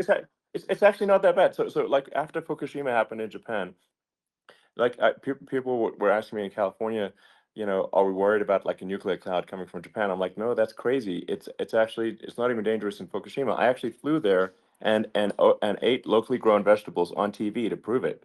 Um, and I donated a solar water treatment, a solar powered system for a water treatment plant. And Yeah, but you haven't because the been danger feeling is so just well lately, and I'm worried about it. no, but I mean, I'm it's just only kidding. it's I'm only fine, kidding. It's like Hiroshima and Nagasaki were bombed, but now they're like full cities again. So Right. it's Well, that's clearly great. not That's great. something that That's um, great. so it's not as scary as people think, basically. But Yeah. um, let's see. I mean, are there some other topics we should touch on? Oh, like lawfare. I think Well, we need to be concerned about. what they've done to Um, this country. obviously, Yeah. yeah. Well, we just won the big I mean, case in Florida. This was a Biden administration did something that's never been done in this country, and that's go after their political opponent, me, with this nonsense and just nonsense. And the big case in Florida we won, but they always pick a judge and a jury, and they use local DAs, they use the local attorney generals, like Fani, Fani, spelled yeah, Fani, Fani, and yeah, it's yeah. all a big hoax, and it's all run from there. Like in Manhattan, the one of the top people from the Justice Department went in, ran Manhattan, ran the state. The Letitia James deal was run by a person from the Department of Justice, Biden. They've never done this before, Sure. and they set up a very bad precedent. It's called lawfare, warfare. Yeah, It's a terrible thing, and never happened in our country. It does happen in banana republics and third world countries, but it's never yeah, happened. And the incredible thing is it actually drove my numbers up because people see, fortunately I have a platform like you, or, in all fairness, like a conversation like this, where I can talk about it and people understand. I mean, you fight for election integrity and you end up getting indicted because you're fighting for election integrity. And when the day comes that you can't fight for election integrity, you don't have a country anymore. So what yeah, happens is they went after their political opponent, me. Now Biden's, close to vegetable stage, in my opinion. Okay, I looked at him today on the beach, and I said, why would anybody allow him? The guy could barely walk. Why would anybody allow him? Does yeah, he have a political advisor that thinks this looks good? He thinks this looks good because it looks so bad, and it's ridiculous. I mean, and he's been doing right, that right. for a long time. He can't lift the chair. The chair weighs about 3 ounces. It's meant for children and old people to lift, and he can't Yeah. lift it. The whole thing is Well, crazy. he's clearly not, I mean, he's clearly like we just don't have a president right You now. don't That's have a just obviously the president, and case. she's going to be worse than him Um, because she is a San Francisco liberal who destroyed San Francisco, and then as Attorney General, she destroyed California. You talk about location, and we're talking about the sun and the water and all. There's nothing better than California. She has destroyed that. She was the original DA. She was the original in San Francisco. She was the original Attorney General in California. What she has done to California is, well, you know better than I do. You just left California for a lot of those reasons. And what she's done with crime, with cashless bail, where you kill somebody. I mean, we have states now you kill somebody and they let you out right away. I mean, you don't have to even put up, and then they never find the people unless they kill again, and then they let them out again. our Yeah. country is becoming a very dangerous place. And she is a radical left San Francisco liberal. And now she's trying to protect. Now she's looking like she wants to be more Trump than Trump, if that's possible. I don't think it's possible, but she wants to be more Trump than Well, Trump. yeah. I want a wall. I I want, think that's you know, she yeah. wants to release all the Yeah. prisoners that are in detention, and some of these guys are really bad. Right. That just came Yeah, I out just saw today. that. She Yeah. doesn't want to build the wall, even though the walls work. Walls and wheels. You know, in your business, everything you do is obsolete. Almost, well, not the tunnels, but everything is obsolete. Even your rocket ships, they're like a month later, they're obsolete. You find a better way to. The only thing that's not obsolete is a wall and a wheel. And the wall, you know, I built hundreds of miles of wall, and that's why we had such good numbers. I was going to add Yeah. 200 miles. We bought it. We could have flipped it up in 3 weeks, and they sold it for 5 cents on the dollar. That meant I said, "Wow, that means that they actually do want to have open borders." She wants to have open borders, and now she's going like she's tough on the border. It's such a lie. Yeah, this is simply not true. Yeah, This is simply no, not and true. everybody Yeah, knows it's it's simply not not true. true. It's a disgrace that she can Yeah. say it. No, I mean, obviously, what's happening sort of overnight is they're rewriting history and making Kamala sound like a moderate when in fact she is far left, like far Worse left. than Bernie Um, Sanders. She is considered more yeah, liberal by far than Bernie Sanders. She's a radical left lunatic. And if she's going to be our president, very quickly, you're not going to have a country anymore. And she'll go back to all of yeah, the things that she believes in. She believes in defunding the police. She believes in no fracking, zero. You no. Now all of a yeah, sudden she's yeah, saying, no, I will. I really want to see fracking. If they got in, the day she got in, she'll end fracking. And by the way, if people didn't think that, the lunatics that really believe in that, they won't vote for her. You know, like like the yeah, Palestinians and Israel. She is so anti-Israel, and she's bad for both. Biden actually did something that was impossible. Both sides hate him. You know, both sides. That was a hard yeah. thing to do. Unification. Yeah, no, no. I mean, Netanyahu came to give a talk to a joint Senate and House sitting, and I was there, and Kamala stood him up. What does that say? I think Um, it's highly that's disrespectful. And I say, if you're a Jewish person or if you believe in Israel, if you're a person that, you know, is a very pro-Israel, if you vote for her, it's worse than Biden. And Biden was bad. But if you vote for her, you ought to have your head examined. And you see tonight, I mean, as we're doing this, I'm seeing reports coming that they expect an attack tonight or tomorrow from hundreds and maybe thousands of rockets. You know, their Iron Dome, as they call it, as we all call it, but their shield that they build, that can be swamped. We'll use a term that's yeah, appropriate, swamped. But they yeah, swamp it by shooting enough missiles. You know this better than anybody. By shooting enough missiles, so, they can't defend themselves. You know, they just obliterate the whole yeah, place. And that's what some people think they're looking to do. And we have no leadership. There's no respect for the United States of America with these people. And I'm telling you, yeah, she'll be worse than him because she's a believer yeah. No, in I being think you're right. radical left, and he wasn't.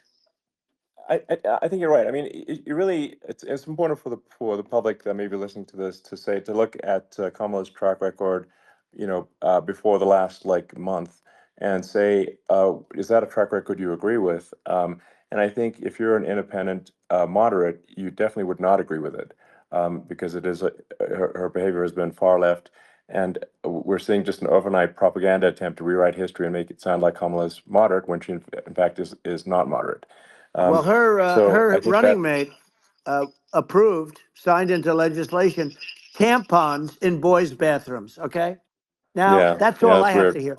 Tampons in That's boys' weird. bathrooms, and that means she Yeah, believes in that too. I mean, yeah, that's she not picked okay. this guy because he was the closest to her. A lot of people thought she'd pick sort of the opposite, but she picked an anti-Israel radical left person. But she is far worse, they say, than Bernie Sanders. If we have her as a president, if we have a Democrat at this moment as a president, I don't think our country can survive. I think it's a massive. I think we're in massive trouble. frankly, with the Kamala administration, and that's my honest opinion. Um, and uh, and I think really it's essential that you win for the good of the country for this election, and I mean that's understating my opinion. Now, you may have seen this, but I got a letter from the EU Commission, like saying, to not have disinformation on the like during this discussion that we're having, like, and there's a lot of attempts to do censorship and to force censorship even on Americans from other countries, and um, what do you think about that? Well, I know the European Union very well. They take great advantage of the United States in trade, as you know. We, through a different forum, NATO, we protect them. And yet, if you build a car in the United States, you can't sell it in Europe. You just can't sell it. It's impossible. The same thing with our farmers. Our farmers find it very difficult to do business. We have a deficit with them of $250 billion, which people don't know. It sounds so nice, the European Union, but let me tell you, they're not as tough as China, but they're bad. And I let them know it. And that's probably why they notified you. No, they don't treat our country well. We defend them, with Ukraine. So we're in for 250 billion, and they're in for about 71 billion, and they have the same size. It's if you add up the European nations that in terms of an economy, it's about the same size. When you say as us, and they're in, Yeah, and they're in much greater risk. They they're right there. We have an ocean separating us from, in this case, the enemy would be Russia. It used to be for the yeah, Soviet Union, but let's assume they're close enough. And what happens is uh, they're in for 70 something million. I think even less than that, billion, and we're in for about 250 billion, and it could be a lot higher than that. And I say, why aren't you going to equalize? Why aren't they paying what we're paying? And they're in much more, it's much more important for them because of the fact that, they're right near there. I mean, they're all sort of in that location. We're not. But they yeah, should, and I did it with NATO. There were only 7 countries that were paid up in NATO out of 28 at the time. And the United States yeah, was the United States was subsidizing NATO, tremendously subsidizing NATO. And I went yeah, in and I said, you yeah, got to pay up. If you don't pay up, we're not going to defend you any longer. I took a lot of heat, but you know what happened? Billions and billions of dollars came flowing in, and yeah. I think a lot of the public isn't aware of the fact that the United States pays a disproportionate share of the NATO expenses, and then we get even though taken like advantage of on trade. So think yeah, about it. well, I mean, the point of NATO is defending Europe, and it's it's like then okay, well, why is the United States paying disproportionately more to defend Europe than Europe? That doesn't make sense. That's unfair, and that is an appropriate thing to address.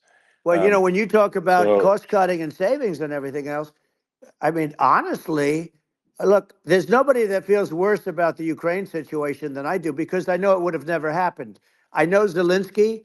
He was very honorable to me because when they went with the Russia hoax and they said I had a phone call with him, he said it was a perfect phone call. It was a great phone call. He could have grandstanded and, said, oh, he was very threatening. He said, no, it was a very nice phone call. I called him up to congratulate him on his win, and you end up getting impeached because these people are yeah, yeah, lunatics. I was talking about the difference from the people within and the enemies on the outside. In many cases, the people from within are more dangerous for our country than the Russias and the Chinas. If you have a smart president, you're not going to have a problem with them. You're going to do things. yeah, Now, they've taken advantage yeah, of us absolutely. incredibly, but you're going to do things with the right person. Yeah, well, I think it's obvious that you're a believer and an advocate of free speech because during your first term as president, you were attacked relentlessly every day, often very unfairly with false attacks, and you didn't try to shut down the media, you didn't try to uh, inhibit their freedom of speech, and I think that says a lot.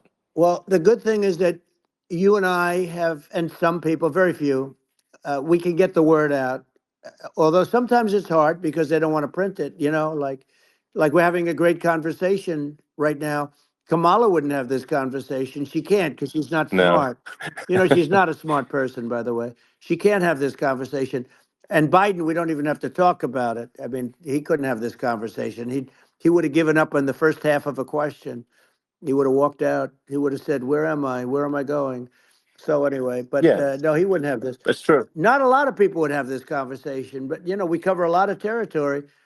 But the beauty is that we can have a conversation, and Yes, you can I'm actually able have a to get it out conversation. without because I get I think treated unfairly this by is a the really press. big point. You can actually have a conversation with you, Yeah, it's nice, isn't it? and you can't have a conversation with Biden or Kamala. It's like it's not possible. That's true. Um, so this is like talking to an NPC. No. So it's just Well, impossible. but think of it. We need a man or person who's unbelievably sharp in order to stop all the nuclear danger and all the dangers that I'm talking about. And I got along with all these. I got along with Kim Jong Un. We had dinner. We had everything, and he really liked me, and I got along with him really well. By the way, he's the absolute boss over there. A lot of people said, "Oh, do you think he really?" That's for Let me sure. tell you, I saw things that you don't want to know about. He is the boss. But we had a good relationship, and he doesn't like Biden. He considers him a stupid man. He said he's a stupid man. Well, at least he speaks his mind. But in this country, you're not sort of allowed to say it, but I guess you are. You should be allowed to say it if Yeah, it's true. But we need smart people, and we need people that have an ability to lead. And she doesn't have that ability. Can you imagine? Now, yeah. Chairman Xi very well. Can you imagine her and him negotiating or No, it's even silly. It would be standing silly. together? It is the whole concept Yeah. is ridiculous. She is terrible. She's terrible. But she's getting a free ride. I saw a picture of her Yeah, yeah, on Time Magazine today. She looks like the most beautiful actress ever to live. It was a drawing, and yeah, actually, yeah. she looked very much like our great first lady, Melania. She looked, she looked, didn't look, Yeah. she didn't look like Camilla. That's right. But of course, she's a beautiful woman, so we'll leave it at that, right? Yeah, well, maybe like I think part of what people in America want to, people in America want to feel excited and inspired about the future. They want to feel like the It's future is true. going to be better than the past, and that America is going to do things that are greater than we've done in the past, reach Right. new heights that make you proud to be an American, and excited about the future. Um, They want the and I American think dream just back. They want the American dream back. More important than anything else. It's like you don't have that today because the people they've been just sucked. They see incompetent people running our. You know, the Biden thing is very interesting. People just found him to be incompetent, and when I debated him, I was like, "Is this for real?" It was Yeah, it was just absurd. But I think there are like some grand projects that we could do. I mean, I think like we could build a base on the moon. We could send American astronauts to Mars. We right. could build high speed Yep. connections that are more advanced than anything else in the world between our cities, so people have fast transport. Um, it's possible to solve traffic with tunnels. That's right. We already made great progress in Vegas doing that, and and just do things that are exciting and inspiring and make the future feel like it's better than the past. Well, I saw what you Like, did in Vegas, and I'll tell you, it was amazing. I got to see. I took a big glimpse at it, and it's incredible. It's incredible, and you could do that all over. You could do that all over. It's deep. yeah, You and don't even need much structure. Assuming you're in the right areas. no, it's straightforward. It's amazing. So like I think we could do some things that like China's got incredible high speed rail between its cities, but I think it's actually possible with tunnels if with deregulation with an ability to actually where it's like legal to actually do the tunnels. Then you could have high speed tunnels that are actually better than anything else in the world for high speed transport between cities, and that would be something that Americans can say, "Wow, okay, we've got something that's cooler than anyone else in the Yeah. world." That's the kind of thing that makes you proud to be an And American. much safer than surface trains where there is a danger there, with people, with crazy Yeah, people. It's much safer, much better. And, it's sad because I've seen some of the greatest trains. I find it fascinating. And I've seen the systems and how they work and the bullet trains, they call them, I guess. And they, yeah, they go unbelievably fast, unbelievably comfortable with no problems. And we don't have anything like that in this country, not even close. And yeah. it doesn't make sense that we don't. Doesn't make sense. Yeah, and I think also like there's I'm kind of hopping on the excess regulation, but I think something that um that I think people can generally understand is that what happens with laws and regulations is that there's more and more of them every year, and unless there's a process to clean them up, eventually everything becomes You're right. illegal, and that actually it slows down the development of new technologies. I mean, if you take the sort of like I think there's room for some reform at the FDA Yeah. for Yeah. improving the speed with which we approve drugs that could help save lives and improve people's Yeah. lives. Um, and I uh, worked very and hard and on that. you know We got that down yeah, to the lowest number ever, and we got therapeutics approved in the FDA that people can't even believe the speed. But I took them on. I don't think they like me too much, but I got things approved in the FDA at numbers that they wouldn't believe. And it's a very bureaucratic group. Actually, it's a fine group of people in many cases. I got to know a lot of them, but I was pushing them really hard for Regeneron, for so many different things that were really pretty amazing. But the FDA takes too long. It's 12 years to get a product approved. I got it down to 4, and I yeah. got some things done very quickly. But it's really something that is going to have to be worked on because it takes too long. Just takes too long. Yeah, it just takes too long, and it's you end up in the same with the approval, but it's just it takes years instead of something that I think could potentially take Yeah, months, and that improves people's lives. I yeah, think and but I just wanted to hop on this point that like there has to be an active process for reducing rules and regulations, because otherwise they just keep building up every year, and yep, you get like hardening of the arteries, and eventually everything's illegal or takes forever, and then we just we just ossify as a society. Uh, we can't make any yeah. progress, and that's it's a really big Well, deal. Elon, just So getting back to the FDA for 1 second, I got something done called Right to Try. This is where you can go in and if you're terminally ill, you can use a space age, medicine or whatever it may be. We have the best doctors, the best labs in the world. We really do. And but people would go to other countries because you couldn't use the product, even if they thought it worked, because it's going through the FDA. I got it approved yeah, where you can yeah, you basically you look, nobody wanted, the doctors didn't want it because of the liability, the country didn't want it, our country, because they didn't want to get sued. These are people terminally ill. The insurance companies didn't want it, and the pharmaceutical companies, nobody wanted it. I got everybody into a room, and we came up with an agreement that you won't get sued. And also, they didn't want it on their record. If somebody's terminally ill and they die after taking a drug, they didn't want that on their record. So we set a separate list if somebody was, so it wouldn't count as a negative. yeah, Okay. And as you know, we got it yeah, done.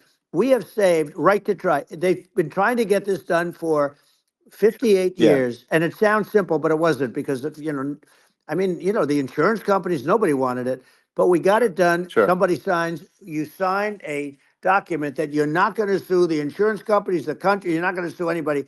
And we got it done. And we're saving tens of thousands of lives. Right to Try. Hopefully you never need it. But if you yeah, do, you don't have to travel to Asia. People, right, if they had money, they go to yeah, Asia, they go sure, to Europe. If they don't have money, they go home and die. That's what happened. They'd go home and yeah. die. Well, I mean, and actually, to give Europe some props here, it's like if a drug is approved in Europe, which has a crazy amount of regulations, it should obviously be approved in the U.S. Yeah. I mean, they get more regulations than we do. So why would a drug be approved in Europe and not in the U.S.? That's crazy. Well, we did it. We did Um, something that really, they've been trying to do it for 50 years and they just couldn't get it done. And I got it done. And it's really something. But you're right. Some people go to Europe because a drug isn't approved here, but it's approved in Europe. And it's a drug that, generally speaking, would yeah, work. It's pretty crazy. You're absolutely. right. And I think so long as people are properly informed of the pros and cons, and like these are the risks, this is the risk, and like you make your own decision. Yeah. That makes sense. Well, I think just, So in sort of closing up, and by the way, I'm looking at the numbers. You got a lot of people listening. I hope you don't get yeah, nervous because you got a lot of people listening to you right now, like 60 million or something. What is that number? It's crazy. It's amazing how you can see that right away. How many? What is the number? Wow. What is it? Well, Wow. I think in Wow, terms of people that's a that big, that's bigger than you said. You said 25 and you're much more than double that number, 25 million. I think you're going to be 60 or 70. And I guess over a period of time, hey, I congratulate you. Do I get paid for this or not? well, I think actually in terms of the number of people that will hear this conversation over the next few days to Right. weeks, it's going to be hundreds of That's what they millions. say. Yeah, that's good. Well, look, it's an Yeah. honor. Yeah, I just asked this, are you better off now or were you better off when I was president? Nobody's better off now. People, we put out polls on that and nobody's better off now. Inflation has killed it. And they also feel very unsafe. You look at what's going on with a lot of different things. You look at the riots we had at the Yeah. colleges over, I mean, it's ridiculous, but Right. all of the riots, they just feel unsafe. And now they really feel unsafe because you have a new form of crime. It's called migrant crime. I call it Biden Well, migrant yeah. crime. Maybe I'll call it Well, Kamala migrant crime. But I mean, with all these things, I always try to get to the ground truth by just asking people. And my mom lives in New York, and I was like, Mom, do have any of your friends, been attacked or assaulted? And she said, yeah, three of her friends in three separate crazy. incidents were assaulted just in recent months, just walking around the streets of New York. And I said, well, what happened to the people that assaulted them? Oh, nothing. They got away. Like, and they just They know that always get away. nothing's going to, and they don't even bother reporting it because there's not, they know that they're not going to, people are not going to get prosecuted. They just let, violent criminals out in New York The only one with that gets zero bail. prosecuted is Donald Trump. They don't get, they prosecute Trump. Yeah, I mean it's just obviously messed up Oh, it's terrible. if violent criminals are being getting off scot Yep. free, and meanwhile the New York spending massive resources prosecuting you, and it's like what's this, and I think the sort of sensible public looks at this and says, what the heck's going on here? This is obviously abuse of the legal system. Um, the legal system is supposed to be protecting the That's right. public from violent criminals, and it should be obviously allowing the public to make their own decision about who should be president, as opposed to, some, legal case. Once they start this precedent, because this can go on with the next one, I mean, this is a very bad precedent what they're doing in terms of, going after their political opponent. And that's all it is. It's going after their political opponent. Yeah. And then you get a judge who's, a strong Democrat. And I'm being nice when I say that, in many cases, crooked as hell. But you get a judge and you go into an area where a Republican gets 3 or 4% of the vote, and you'll have a jury pool Yeah. with people that hate Republicans or hate. It could Sure. also be the other way Of though, course. because it could start the other way in areas where they hate Exactly. Democrats, and you get into a Yep. Pandora's box. It's a very dangerous thing for this country, and a very dangerous thing even for the state. New York City is Yep. losing. New York Absolutely. City and state lose a lot of business over what they did to me, because these people say we don't want that to happen to us. That's no justice system.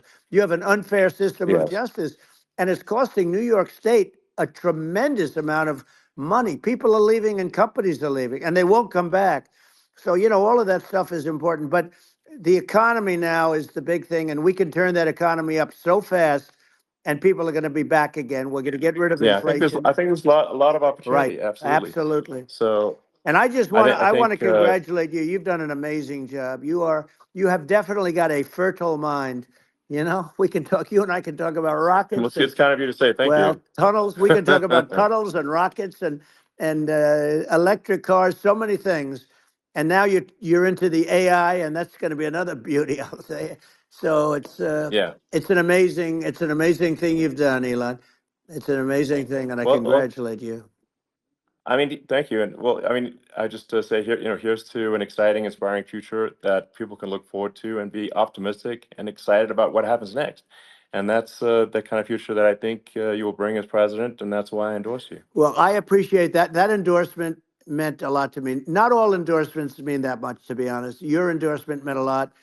And, we have a phrase, make America great again. It's pretty simple, but it really says that we want to make America great again. And we can do it. We can do it now. But if we were going to suffer another 4 years like we've suffered for the last 4 years, I'm not sure the country can ever come back. That's how bad it is. It's so bad. We have to I do a think lot of that's a things. very real Yeah, risk. it's a big That's a risk. very real risk. Yeah, And it's, I'd just like to note to people listening, like I've not been very political before, and if you look at my record, I've actually been. I'm not like some sort of try to paint me as like a far right guy, which is absurd because I'm like making electric vehicles and solar and batteries, helping with the environment, and and I actually I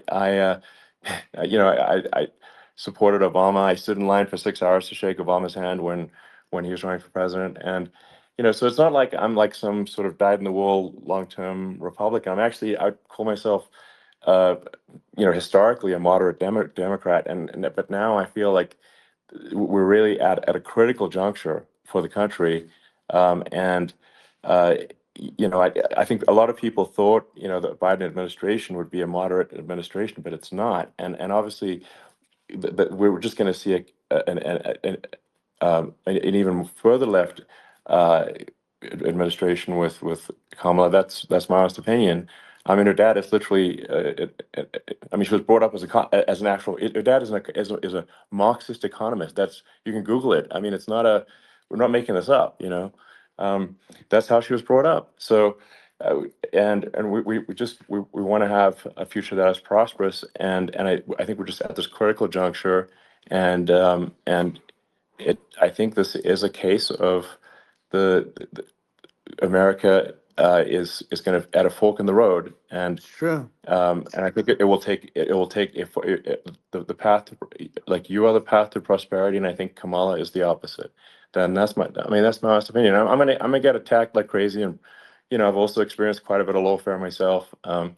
And but I'm just trying to tell people my honest opinion, and I haven't been really active in politics before, and I'm just trying to point out that my track record historically has been moderate, if not moderate, slightly left, and so this is to people out there who are in the moderate camp to say I think you should support um, Donald Trump for president. And I think it's actually a very important junction in the road, and we're in deep trouble if it goes the other way. Well, I want to thank you. And, I actually always did think of you as somewhat left. I must say that. So it's Yeah. even more of an Well, honor to have yeah. your endorsement. I know how strong you feel about it. But, when you think of her, San Francisco 15 years ago, I had a great friend, Bob Tish. He said it's the greatest city in America, and now it's almost not livable there. And California likewise. And she was involved in the destruction of San Francisco and the destruction of California, and she will be involved in the destruction of our country if people are so unwise as to elect her. And I hope that doesn't happen, and I hope the elections are going to be run honestly, and we're going to turn this country around. We're going to do things and we can do it fairly quickly. And we have to get rid of the criminals that have been, given to us by other countries as they laugh. They laugh at Yeah. us. They think we're stupid to accept these people. These are radical, stone cold killers in many cases and terrorists. And they're in our country by the hundreds of thousands. Yeah. And we have to take Yeah. them out.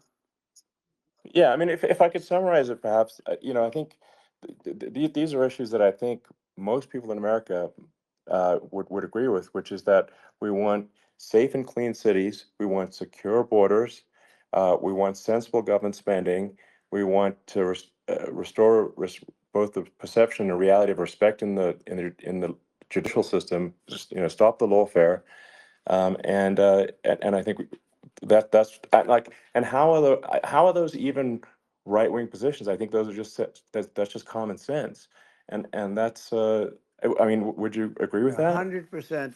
I don't understand, the whole, they call it progressive. They don't like the word liberal anymore, but call it liberal or progressive. I don't understand how somebody could say that it's okay for them to empty prisons into our country.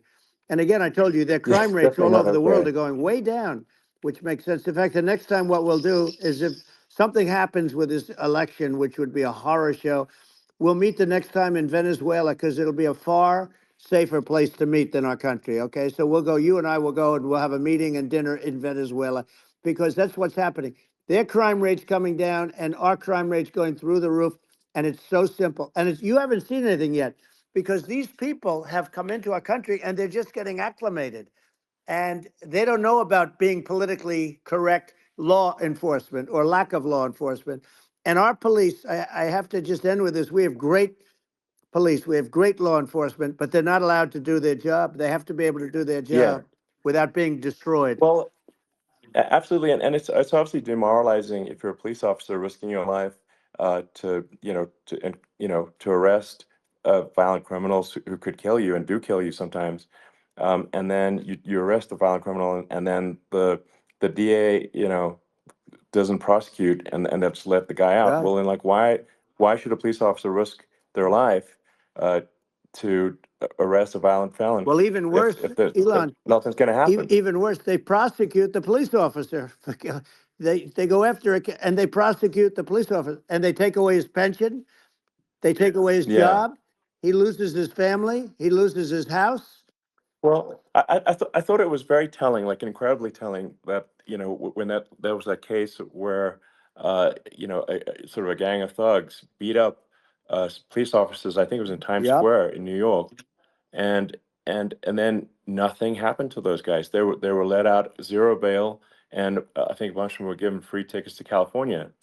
Well, what is I mean, that is a gross indignity against the United States, and that's how, I mean, this is insane. Like, have we lost all pride? What that how can such a thing be allowed to occur? I've never seen anything. You know? We see where they get shot. It's a very dangerous profession, but it's something they're very proud of, and they want to be able to do their job. But I've seen them get shot. I've seen a lot of things, but I've never seen where these guys are standing in the middle of a big street, everybody watching them, and they're literally boxing, like punching, stand up fighting a police officer. There were two of them, and you Yeah, had about six yeah, of yeah. these guys, and they're punching the hell out of them.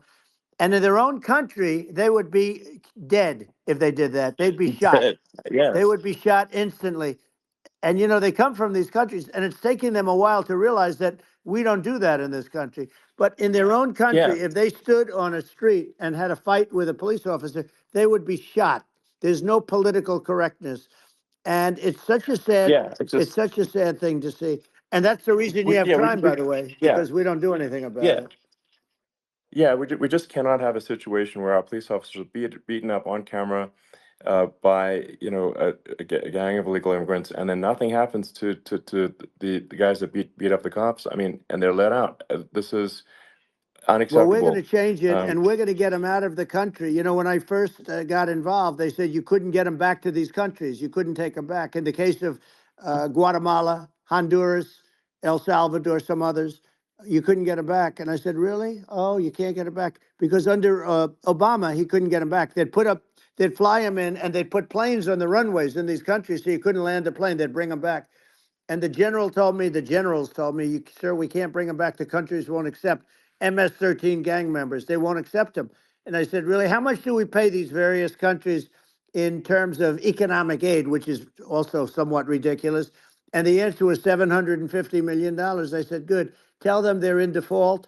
They're delinquent. We're not paying them anymore because they won't accept yeah, it. it's And you know what happened? They all called me, yeah, every one yeah, of them. They said, we would be honored to take them back, sir. We would be honored. It was so easy. But it's one of those things. And we got them back. We took in so many, the MS-13 is probably yeah, the worst gangs in the world. They're the most vicious, violent. We took them out of here by the thousands and got them out of here. And their countries took them back. And because I said, you're not getting any more economic aid. And once I said that, they were nice. They wouldn't take them back for yeah, Obama. They yeah. wouldn't take them back for anybody. And now we have a problem because we have this guy, and they don't take him back anymore with Biden because they don't respect him. Yeah, yeah. It's just gotta be done. We just can't have whether they're citizens or not citizens. We can't have, because they won't prosecute citizens either. Not just illegals. So that if it's you can't have violent repeat violent offenders that are not that don't get That's incarcerated, right. because they will obviously, by definition, continue to hurt people. And I think where part of this comes from is that there's I do sort of consider myself liberal in some ways. I mean, it's just that you want to have empathy for Right. people. Obviously, you want to have empathy for people. I totally agree with that. You want to have empathy, but you also have to have empathy for the victims of the criminals. And if you just have empathy for the criminals, it's actually shallow empathy. It's not real. You're not thinking. You have one layer deep empathy. You got to say, like, what if you don't incarcerate this person? Who are they going to uh, hurt? Who are they might kill someone, they might rape someone. If you don't incarcerate them, you have to have empathy for the victims. And there's a lack of empathy for the victims of the criminals, and too much empathy for the criminals. It doesn't make sense. That's why you want to have deep empathy for society as a whole, not shallow empathy for That's right. criminals. And we have to give our police officers the dignity and the respect that they deserve. And we have to let them do their job. They can do a great job, but we have to let them do their job. And if we don't do that, it's going to all disappear. There's never been a society like this where you're allowed to do anything you want and nothing happens. And I'm talking about violent crime. And it's going to get more violent because these are really, really violent people, and we're going to get them out of our country, and we're going to get them back to where, because they were sent here by the presidents and by the various people that run those countries. And I know every one of those guys, and they're smart people, and they're streetwise people. And they really think that the USA is stupid. They think we're run by stupid people, and they happen to be right. But when I was there, we had no problem. We got them out. We took out thousands of MS-13 gang members. We brought them back. And now, again, it's the same old story. We don't do it. And they actually gave them a big increase in aid. They raised it up to billions of dollars, and they get nothing for it. So, I hope everybody's going to vote for Trump, and we're going to get this country straight. Yeah. And I didn't need this. I, I'm I, like you. I didn't need this. I had a very nice yeah, life. I didn't need to go yeah, through yeah. court systems and go through all the other stuff and run at the Sure. same time. I have to run. I have to go through fake trials with, in some cases, corrupt judges, totally corrupt judges. I didn't need it. I had a nice life. I have great locations. I have beautiful oceans that I have places. This was, but I felt it was important. And if I had to do it over again, you probably think I'm crazy for doing it, actually. But if I had to do it over again, I would have done it over again, because this is so much more important than me or my life. We're going to save this country. This country is going down. And these people are bad people that we're running against, and they're liars. They make statements. They do things that are so bad. They say they're going to make a strong border. They say they've been great on the border, and they've been the worst in history. They say they're Yeah, going to it's stop horrible. Like crime, the and facts speak for themselves. The it's so facts incredible. speak for themselves. Like it's gotten to the point where people just don't even bother reporting crime in a lot of That's cities right. because they know nothing is going to happen. Um, that's what I hear anecdotally from people all the time. So it's just my values. I'm just saying to people out there, like the things I think are important for the future is like we've got to have safe cities, we've got to have secure borders, we've got to have sensible spending, and we've got to have deregulation, and Right. so we can have a prosperous future. And then we want to have some exciting, sort of moonshot projects that people can get fired up about. And that's the future I'm looking for. And I'm pro environment, but I'm not against. I'm not like I don't think we should vilify the oil and gas industry because they're keeping civilization going right now. And but I do think we want to move a reasonable speed towards a sustainable energy economy. Those are my values, and I think um, and so I mean that's uh, why I'm supporting you for president. Well, I So appreciate it. We're going to give incentive to companies to come into our country, not to leave our country. We're going to be giving tremendous incentives. We want companies to build here, not to build in other locations. And we want to create jobs. And again, it's about the American dream. You don't hear about the American dream anymore, Elon. You don't hear. You're the American dream in the truest sense, but you don't hear about the American dream anymore. And you're going to hear about it. People, they need that incentive to go out yeah. and do it. And they're going to love their lives. I mean, they're going to look forward to getting up in the morning and going to a job that they love, not a job that they can't stand, or not any job at all where they have no money, where they Yeah. literally have no money. And then they end up with violence and lots of other problems. No, we're Yeah. gonna do some great things. And I learned a lot in the first. We had a great economy and all of that. We rebuilt the military. We did so much, but I also learned, and I also learned the best people. I learned the good people, the smart people, the dumb people, the people that can do things. The people, you learn. When I first came in, I tell people I was in Washington D.C. only 17 times, according to the fake news media. I was in 17 times. I never stayed over, and you don't know people. You rely on other people to give you names, and then you realize the people you relied on weren't so good. Now, we had great people, but we also had some where I wouldn't have, used them had I known. Now I Yeah. know everybody, and I think we're going to really turn things around fast. We have no choice, otherwise we're not going to have a country. And I really appreciate this. Has been, to me, it's been a lot of fun being with you. You're an amazing guy. You've done an incredible job and a great inspiration to people. A great inspiration, and I hope you keep going and just continue to do well. And we're going to have a big election coming up, and I think November 5th will be the most important day in the history of our country. I think that election will be the most important election, and I think it'll end up being maybe the most important day in the history of our country, because if Yeah. we don't win, I just feel so sorry for everybody. No, I think we're at a fork in the road of destiny of civilization, and I think we need to take the right path, and I think you're the right path. So I think Well, that's what it comes down to. thank you very much, Elon. It's a great honor, and we'll do it again sometime. And it's been really fun, and I hope you got a lot of viewers. I hear you got a lot, but I hope you Sure. got Yeah. I know you got a lot of them. So I appreciate it. I'll see you soon. All right. Sounds good. Thank you. Thank you, Elon. Thank you very much. Bye.